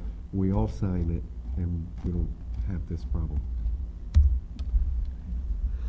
All right, bring that to the next meeting. I do have one question on the Michael. teacher evaluation. The consideration of process, is a definition of a timeline within the negotiated contract language. Has that been satisfied to both parties? As far as I know, everything On has- evaluation, there's a number of days that one needs to write up the evaluation, and the suggestion is that that timeline can be flexible as long as it meets a certain intent. And my understanding is the state urges to stay away from a defined timeline that would reject the process. Although the state gives a lot of direction on what you should or should not do, the state worked together with the union, the MTA actually, not so much the AFT, worked together with them to create a model language contract. There are certain parts of the contract that really you have very little wiggle room because it's regulatory and based on the law that was passed this past a year ago. So there's not much wiggle room on that. There are certain pieces like that it is their suggestion that you don't change the model language. But I have been in contact with a lot of superintendents, and in many cases they have made minor changes to the model contract language. Some of them pop up in one district and not in another. I honestly think we spent quite a bit of time putting this together. And I think at this point we have just about everybody agreeing to this. Even with some of the points that came a little bit later. For example, the templates, and if you take a look, this is the one I'm talking about where we're going to add a piece to the back, which is the evaluation observation report form. So I would not change anything at this point, because otherwise it would mean another round of negotiations, and we've avoided that so far. Anything else on that? Yeah, same question.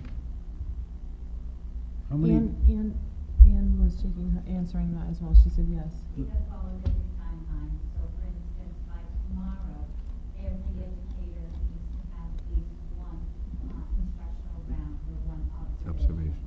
And we started on day one, and yes, we have followed the timeline to the letter right now. Right, that, the timeline I have is in process. how many days from when you do the evaluation do you have to submit a written evaluation to the teacher who's subject to the evaluation? We do not have to write anything when we have instructional rounds. It's our teachers who are within their first 3 years have to have one unannounced observation with a formal write-up. Right up. We have been on a regular basis doing classroom observations, and our administrators have written up probably 2 or 3 for the majority of our staff at this point in time. We have quick 10-minute little walkthroughs. They've been highlighting specific indicators or elements from the rubric, letting them know what specifically they're looking for, and they're going into the classrooms, letting them know whether they're seeing it or not. On the formal write-up, how many days do you have to deliver that to the subject of the evaluation? We actually And- we have 2 weeks that we can send it to them, but our administrators are doing it within 2 days to the classroom teacher. So they've agreed to the 2-week. Correct. Mhm. Does that answer? And the summative goes back to them within 5 days of receipt. So the only change was The one within 3 years. There were a spelling. couple of changes to the actual contract language that we agreed to. For example, won't be the sole supervisor of a teacher, those kind of things. Again, right here it says within 5 school days of the scheduled observation upon request of the evaluator or the educator, What page are you on now? 12. Okay. So 5 days is a window, and the concern, according to the director of the Massachusetts Association of School Committees, is, I guess my question is, that 5 days didn't come out of the state model, or did it? That came out of the state model. And we have 10 days on our observation form. All right. That, I don't know how many times I can share that the concern has been that we should not be agreeing to these tight 5-day timelines which could cancel the process. And I don't want to go too far on what I witnessed through the executive session negotiations, but the issue which has been, I don't want to negotiate in public. My question remains, because I see a lot of time-sensitive issues that We do have in the MOU on page 23, 26F, that has remained in there. So there's at least some protection along those lines. 23 or 22? Page 23, very bottom, the last item.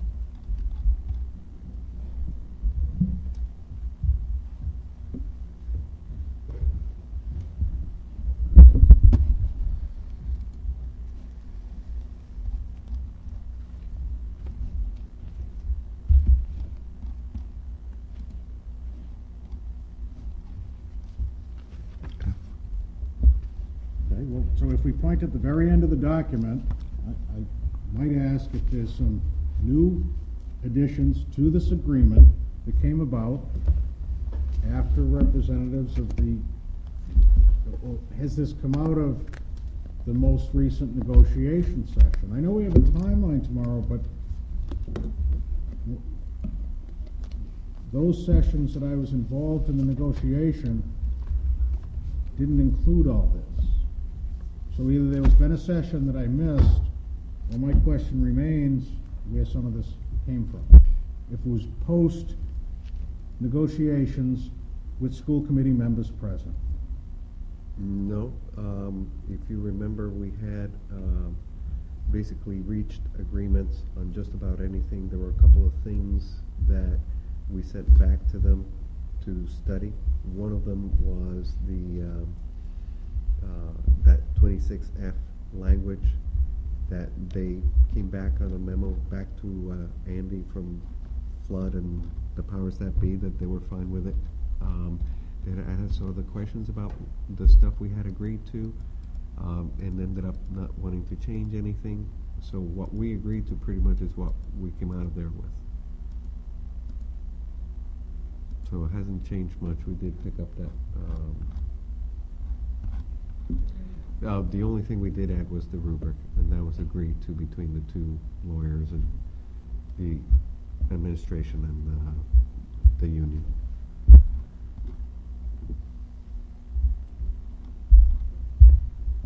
We'll see this again next time, anyway.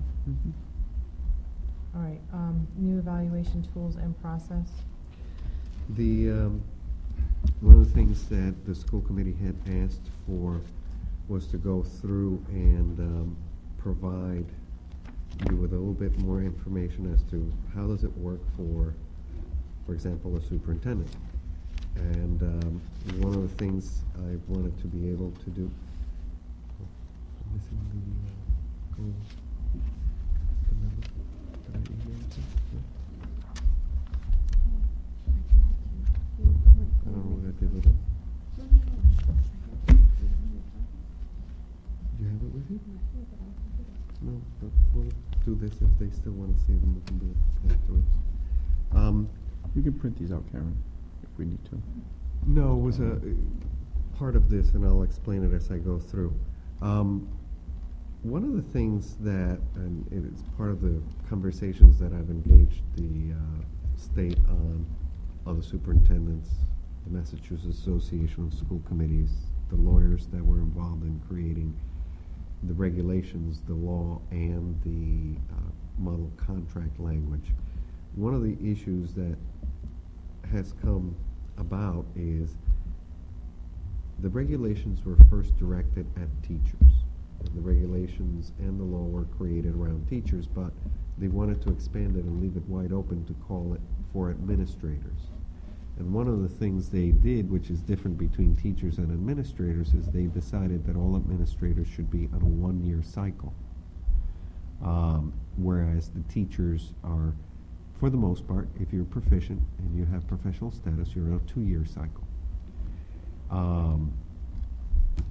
And that was done strategically in some ways to give a little bit of breathing room to teachers to work on goals, to show progress, to show growth in their students, yet at the same time giving the principals and supervisors, assistant principals, assistant superintendent, administrators, a chance to work with the teachers to improve their performance, evaluate goals, evaluate performance.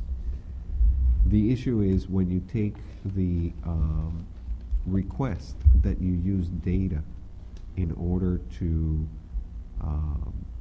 evaluate goal progress and student progress, and basically a lot of the elements in the rubric. In most cases it said if you have MCAS as one of the available pieces of data, you must use it. Problem is, I don't think anybody thought about the cycle that they suggested. Mike has mentioned the timeline. There is a yearly timeline for people on a 2-year cycle or a 1-year cycle. The problem is that timeline does not match MCAS. We do MCAS in the late spring, early spring for ELA, and we don't get the results released until the end of August and officially released in the middle of September when they become public. So a lot of superintendents have been asking the question, well, how do we deal with that, since you're telling me within a year I have to be evaluated, and most superintendents' contracts run from July 1st to June 30th. You won't see that year's worth of growth on MCAS for any initiative that the administration puts forth on behalf of the school and the school committee, and there is no real MCAS data to show for it. Some districts have chosen to shift when superintendents get evaluated to the fall, around this time of the year, so that you can take into account MCAS and whatever you were able to do between September and all of the previous year until the scores come back. Again, it would be easier if you had a 2-year cycle, but it doesn't exist. So like the teachers, you're going to have one cycle of MCAS to be able to put into their summative evaluations. I did get a whiff that the state is changing, or is already in the planning stages of changing the way the MCAS, which may even change names, but for now we'll still call them MCAS. They're talking about the park assessments that would be online, and because they would be electronic and online, we may be able to get them a lot sooner. So they may be able to do the tests in the spring and get them before the end of the school year, which would then fit into the schedule that the state put together for this. So if you give me a minute, I can run through the evaluation tools. Many of these you can find up on the state website. It's under the Model System for Educational Evaluation. You have a model rubrics. The one I gave you is the superintendent. It's similar to the principals, only it looks at how does the superintendent support schools in moving their curriculum forward. So for example, if you take an element standard-based unit design, provide support and assistance for administrators to learn and employ effective strategies for ensuring that educators and educator teams design standard-based units with measurable outcomes, challenging tasks requiring higher-order thinking. Frequently monitors and assesses progress, providing feedback as necessary. As you know, that's been one of the things that we have had in the district improvement plan, and lo and behold, it ends up in the rubric for superintendents. It also is part of the rubrics for principals. It's also part of the rubric for teachers, where the teachers are now expected by the rubric to show that they are planning, that they are creating these units. It's basically holding everybody from the top on down accountable to make sure these units and this planning is happening. Okay. Is there much more of the presentation, Dr. Colley? Because I think this is all going to be in our workshop, where we're going to be getting together with you and going over what we're expecting, this and that. I'm getting the feeling we're going to be going through every page of this and killing ourselves over it. Are we supposed to be getting with you on a... I was expecting to do it here. I didn't know we were going to do it on a workshop basis, because Glenn Kuchar came and talked a little bit about on a workshop setting, and what I got from the last school committee meeting was you wanted more information as to how does it work for a superintendent before we launch into the new evaluation progress. But I think that's for us to print these pages out on our own, sit at home, read them, and not have the person we're going to be evaluating us tell us how we're going to use the tool to evaluate you. Would you like me to bring somebody else? Oh, no. When we've had sessions before, we've sat in the room, we've had our workshops, and we sat down and we've said, out of the 26 areas, the new part of it now, we're going to tell you what we want to... We've already talked about we already know it's not going to meet up the process with the MCAS, this and that. I think, Michael. I move to pass over this agenda item. Is there a second? So I can hear the answer, sure. While we're That's why discussing this you're- agenda item, I'd like, if I could start, Yes. Go ahead. I'd like to point to a couple issues that I know I've voiced previously. We are still in the middle of an evaluation cycle which follows the old format. Let's not confuse this assembly with the new approach to evaluating until we complete FY 2012 all administrators' evaluations. I did not know we were going to have an informational session on evaluations today. I thought so. It was on the agenda, but I do think... As an action item. Are we going to be taking action on this? My intention was not to necessarily do that, no. but I do want to try to identify a timeline, because I know for me, it'll be hard for me to even get in my head what goals, did you finally get it? Because it's been buzzing around my head. No, I think so. What goals I think are appropriate if I don't even know what timeline we're talking, meaning, are we looking to include MCAS scores? Because that's going to have a very different timeline than if we are looking for an end of June, July timeline, which is June is what? Well, that's where we have to put the old one to bed. Well, the old one has been done, and it's compiled, and it's coming to the next meeting, I think the 28th. So let's put it to That'll bed. be my next motion. I'd like to see that tonight. It's And not coming tonight, it's coming next It meeting. can come tonight if this assembly decides. We just announced it was ready. We've been waiting to hear that. If it's ready, we can have another motion. There's a motion on the floor to postpone the agenda item. There's a second. Any other input? Mike, would you like this too? Well, someone has to take it. I second that. Sure.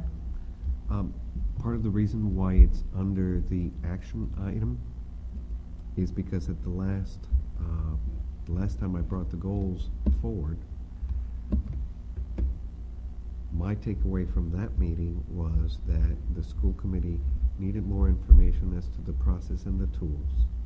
Part of that process is this timeline, which I included in this presentation, because if we're not going to use the timeline, you do need to take some action, because basically you're beginning to go away from what the state intends as a process, and what's in the contract for the superintendent is that you use the process that the state puts forward. So you do have eventually to make some decision to tell me whether the timeline is going to remain, which we're fairly past it.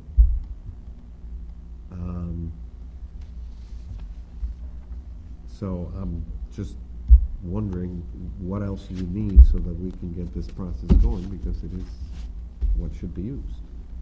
Michael? Again, this is not new. If we examine the minutes of previous meetings, we'll recognize that the Assembly agreed that we would complete the FY 2012 before entering into any further decisions on the evaluation process for FY 13. We introduced this area, and we talked about it being the administrator's plans. I might point out that the school committee is not involved in establishing the criteria for all administrators. That's the superintendent's role. Isn't that not correct?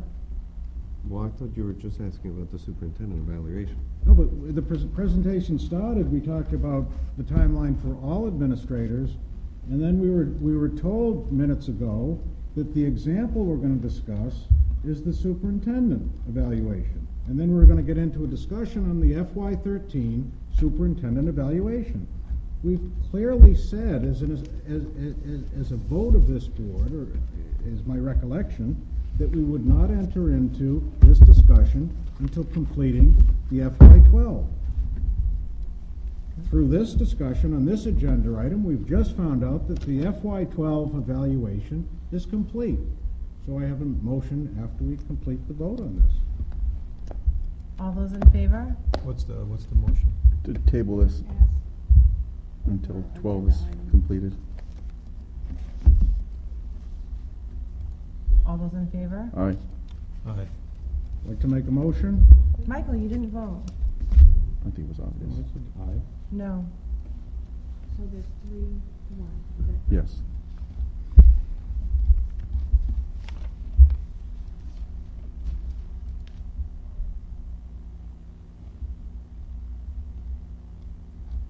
Go ahead, Mike. I'd like to make a motion that we add an item to our action agenda for this evening, based on new information that's come forward through this meeting. Therefore, it was not able to be posted on the agenda because it's new information. And that new information is that we now have FY 12 evaluations of the superintendent complete. I'd like to take up that issue this evening. Is there a second? I'll second for the third time to hear this, but in discussion, I'd like to, if possible, to get these evaluations this evening so we can sit down and digest them and have them this evening and come back at our next scheduled meeting and do whatever needs to be done at the next meeting and save a 2-week process here so we can get started on the 13. Is that possible to do tonight to get? You'll have to ask Karen. I can make you a copy of what I have. Well, it's complete, right? Karen is the one that physically compiled the file. Okay.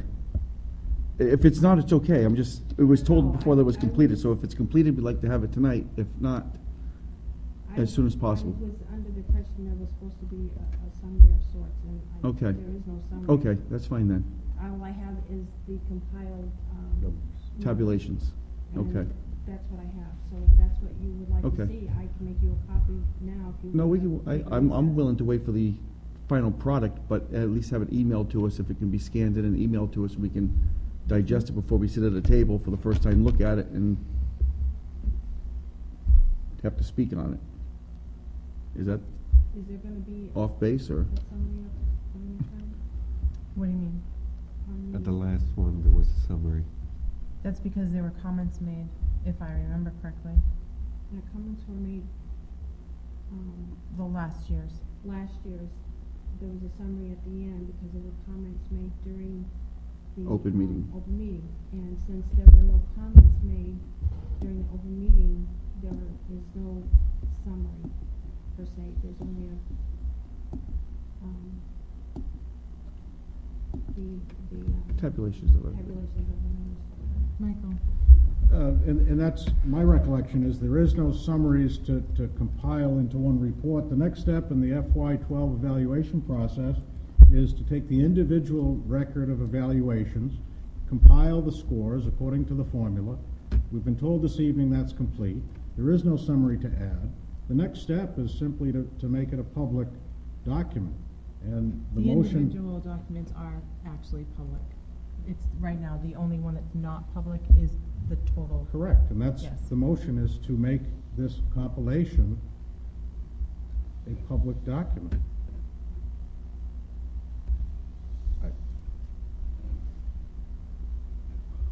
I don't know that we have to further discuss it, is I don't where I'm a know. little confused. I don't think we have to discuss it next week, I just. Well, Eric's the one that said that, not me, so. No, I'm not saying you did, I looked at Eric when I said that. My motion is to release the FY12 evaluation this evening. Is there any other discussion on that? Are you, I just want to clarify what you're asking. Are you asking, because it will affect the way I vote, are you asking that we recess, Karen gets up, goes and makes copies, comes back, brings them immediately? Or are you asking what Eric sort of said, can we? I don't think we need a recess. We can continue deliberation. I have another motion I'd like to add on new information that's come forward, but Well, Karen would have to leave and she's taking the notes, so there's no way to take the notes.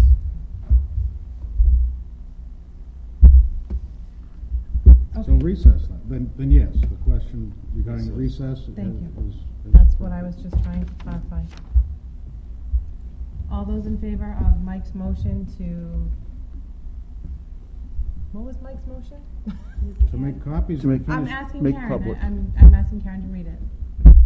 Motion was to add an item to the action agenda, then to bring in the new information for the FY12 evaluation of the superintendent, that's complete.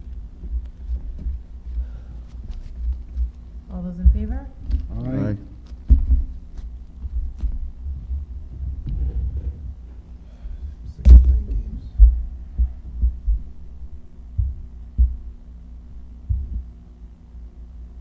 I'm gonna say no, only. Karen, is it ready? Is there anything to be gained by waiting 2 weeks? I can do whatever you want. I'm asking anyone, is there anything to be gained by waiting 2 weeks? It would be on the agenda.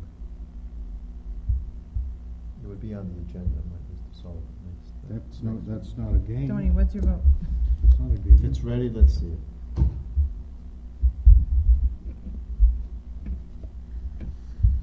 Right, 5-minute recess. It's killing me. Here's helmet and pads. Tonight.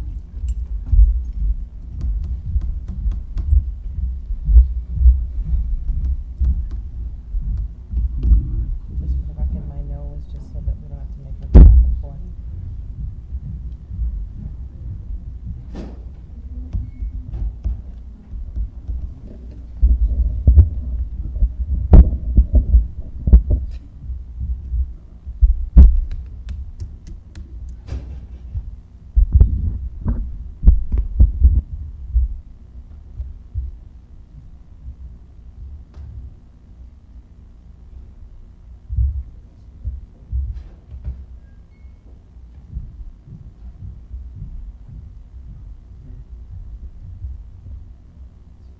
It's a very simple document.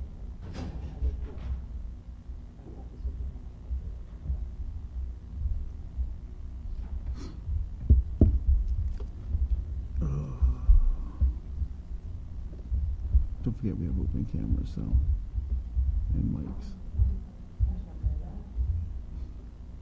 I'm turning away.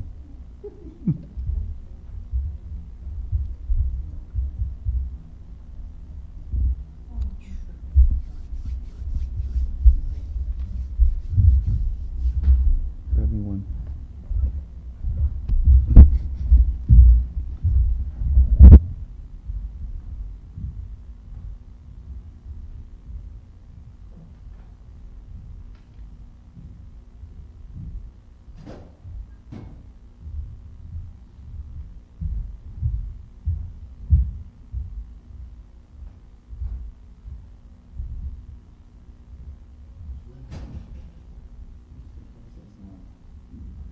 Just to basically review the document and make sure that it's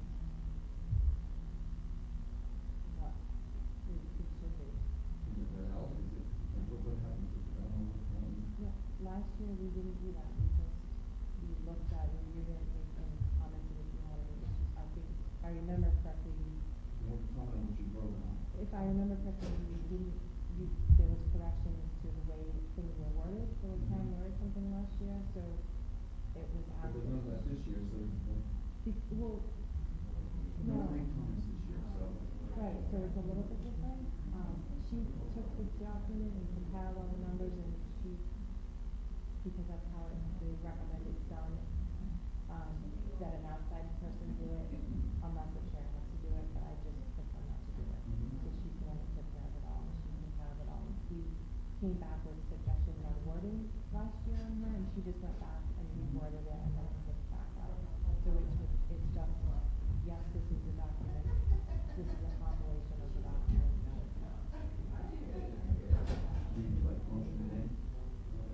It has to be accepted.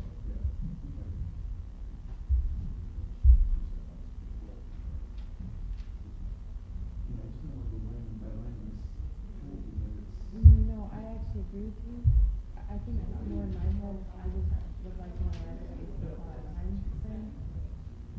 I don't understand.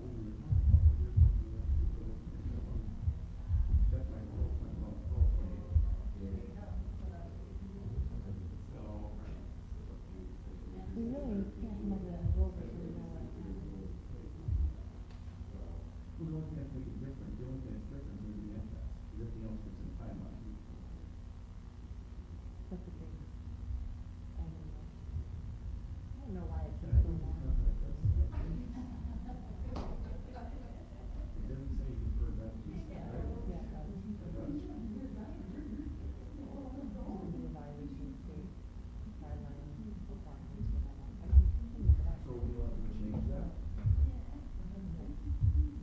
Not a contract, but No, if you change the title, you change the contract. It says you go back to the state.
you may. I rated it differently. A, B, right, I gave, so you assigned a number to whatever letter we associated it with, correct? Right. Okay, because I did letters and not numbers. Right. So this is based on 4. Yes. That's what we did last year as well. Okay. I drew little animals.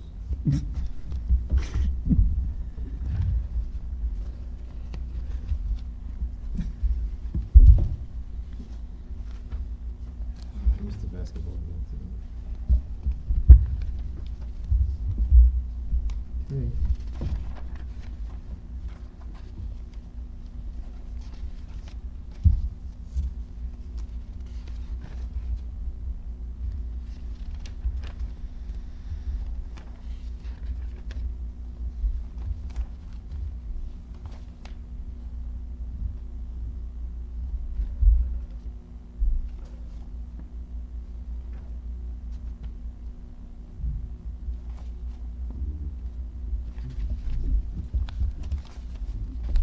Are these ours to keep? It becomes a public document once it's, Okay, so we can keep this, correct? anybody can.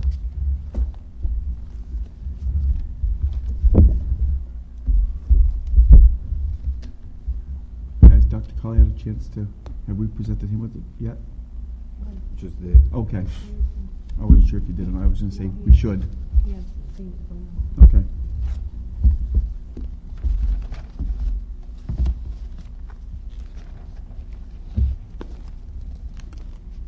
Now that 12's to bed, we can go to 13.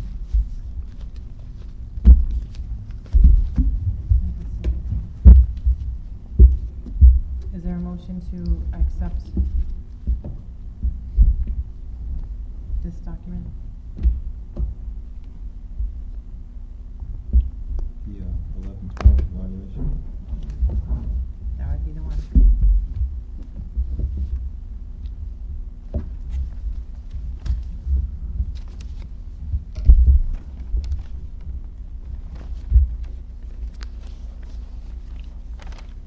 So moved.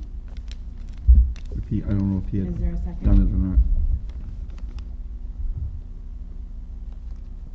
I'll second it for discussion, and I was gonna do that for the 4th time, but hey, I'll do it. Is there discussion on this?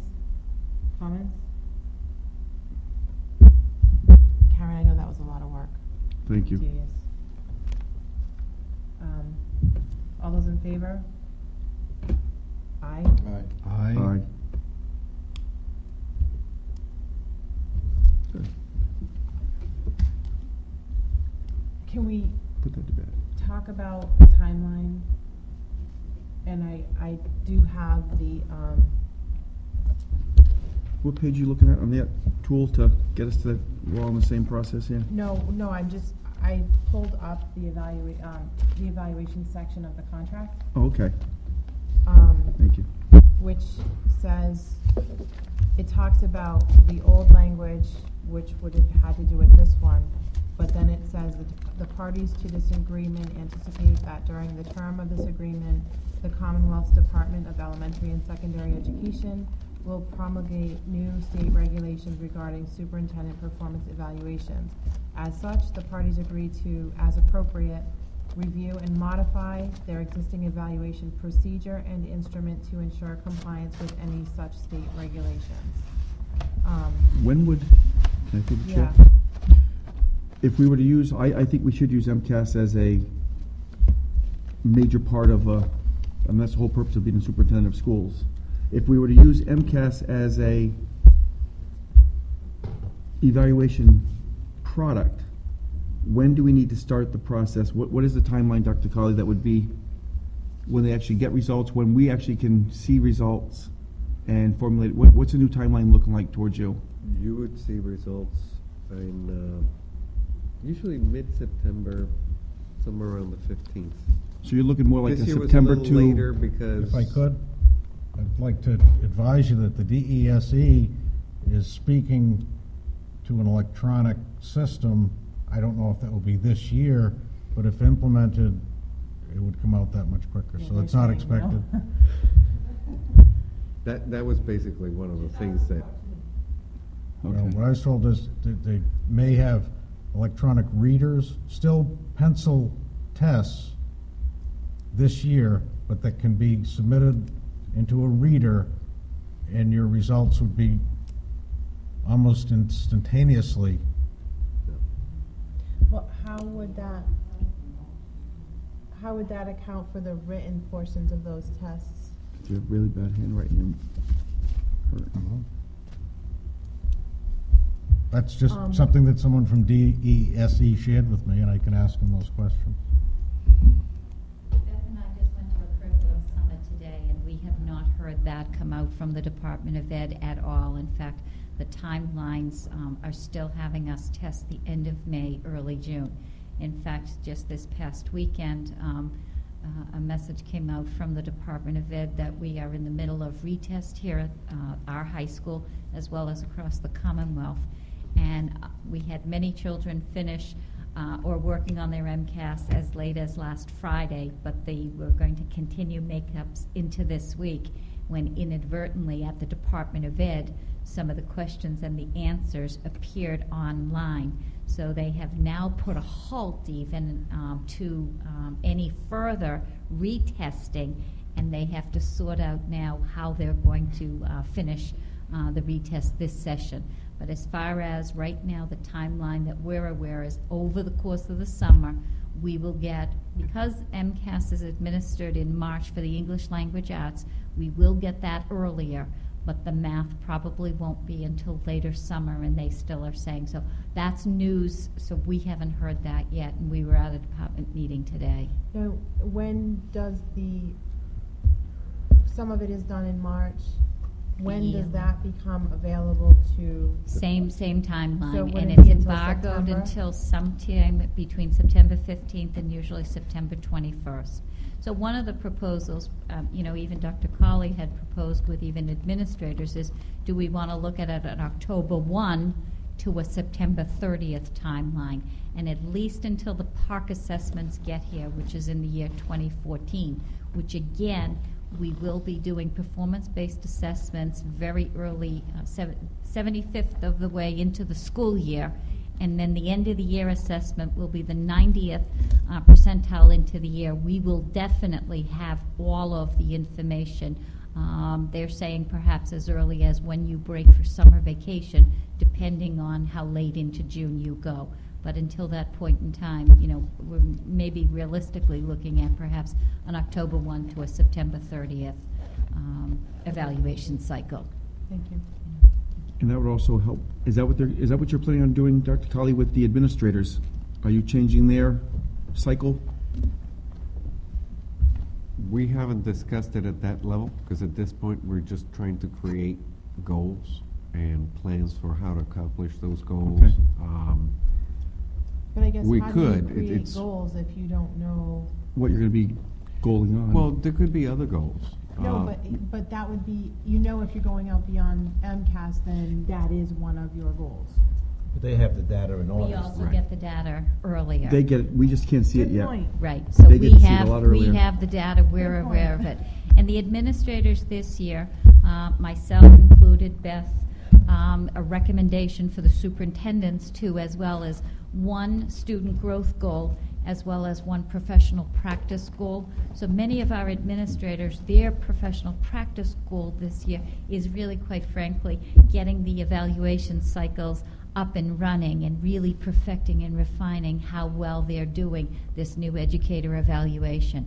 And some of them have a student growth goal, but it's not 100% completely tied to MCAS. So for instance, they're benchmarking midterms and final exams as well. So if we adopt the 1 October to 30 September, when does our process, is it 6 months back we start the process? Is it?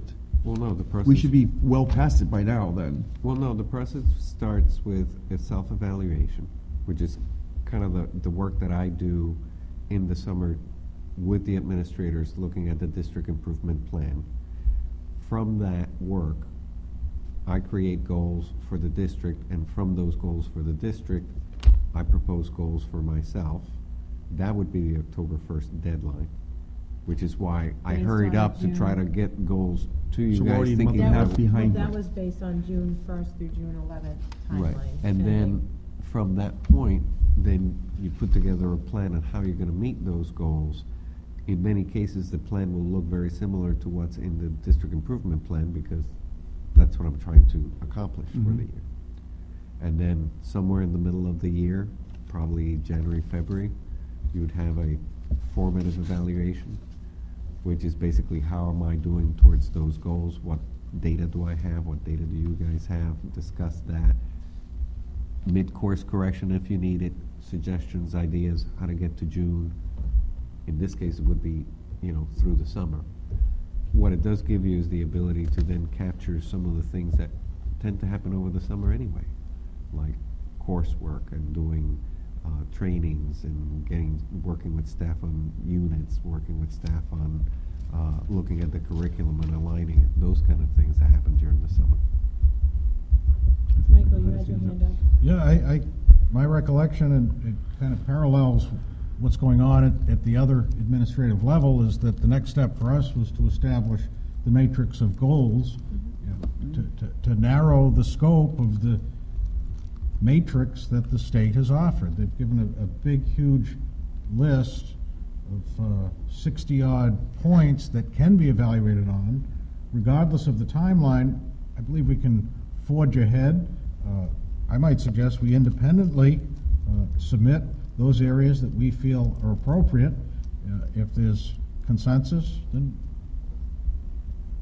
which would be surprised if there was unanimous consensus, but perhaps that would help us create the goals.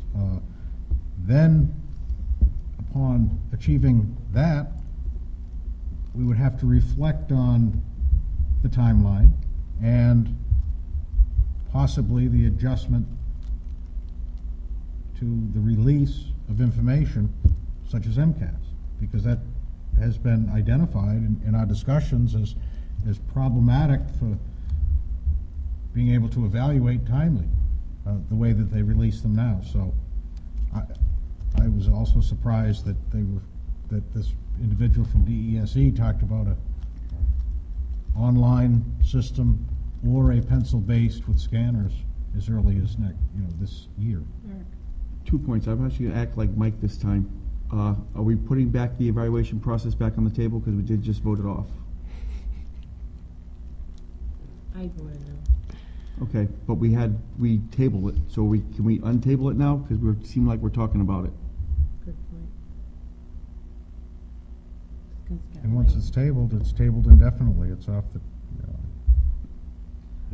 On that note, though, my second point I was going to make with what Mike said, I think if we go home and we write out 10 to 15 personal items we want to see in the evaluation process, we put them together, and if more than 2 people have the same item, that's a definite item on the process, then we discuss it. Are we looking to bring this back? Because my understanding was we wanted to do this at a school committee meeting, because that I think was actually even said. So are we now asking that this be done in a workshop setting or at a school committee meeting?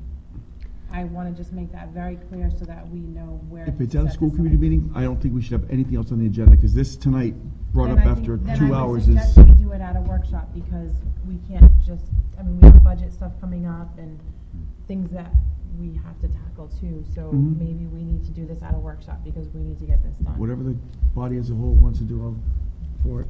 Michael? My opinion That's what I'm is looking for. that we have to deliberate. We're going to take this list and decide as a committee what we're coming up with. We can only deliberate in public. A workshop is for training purposes. We're not training, we're discussing and deliberating what we're going to evaluate on. So Or whatever you want to call it, Has- just schedule another meeting. It's for it cannot be a discussion. workshop. No, it's to make decisions on. If you want to make decisions, we can make an actual meeting. That's fine too. I'm just trying to get an understanding go of for the what meeting. people are looking for. Yeah, we need to. I go for the meeting. schedule Open another meeting law is looking for it to be a public meeting. I go for a school committee meeting.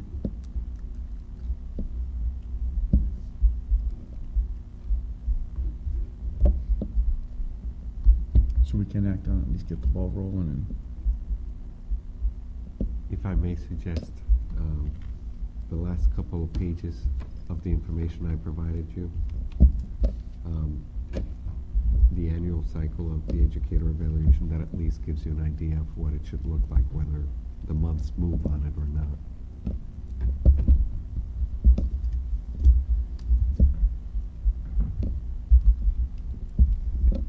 All right, on to approval of the minutes of Wednesday, October 24th, 2012.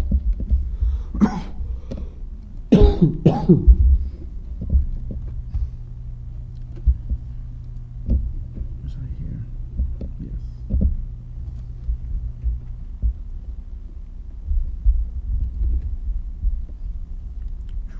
Motion to approve. Is there a second? I need to put these back on. Hold on a second. Second.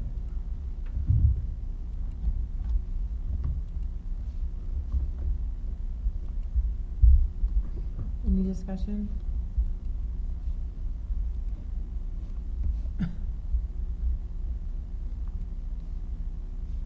All those in favor? Aye. Aye. I'm gonna abstain just because I left early.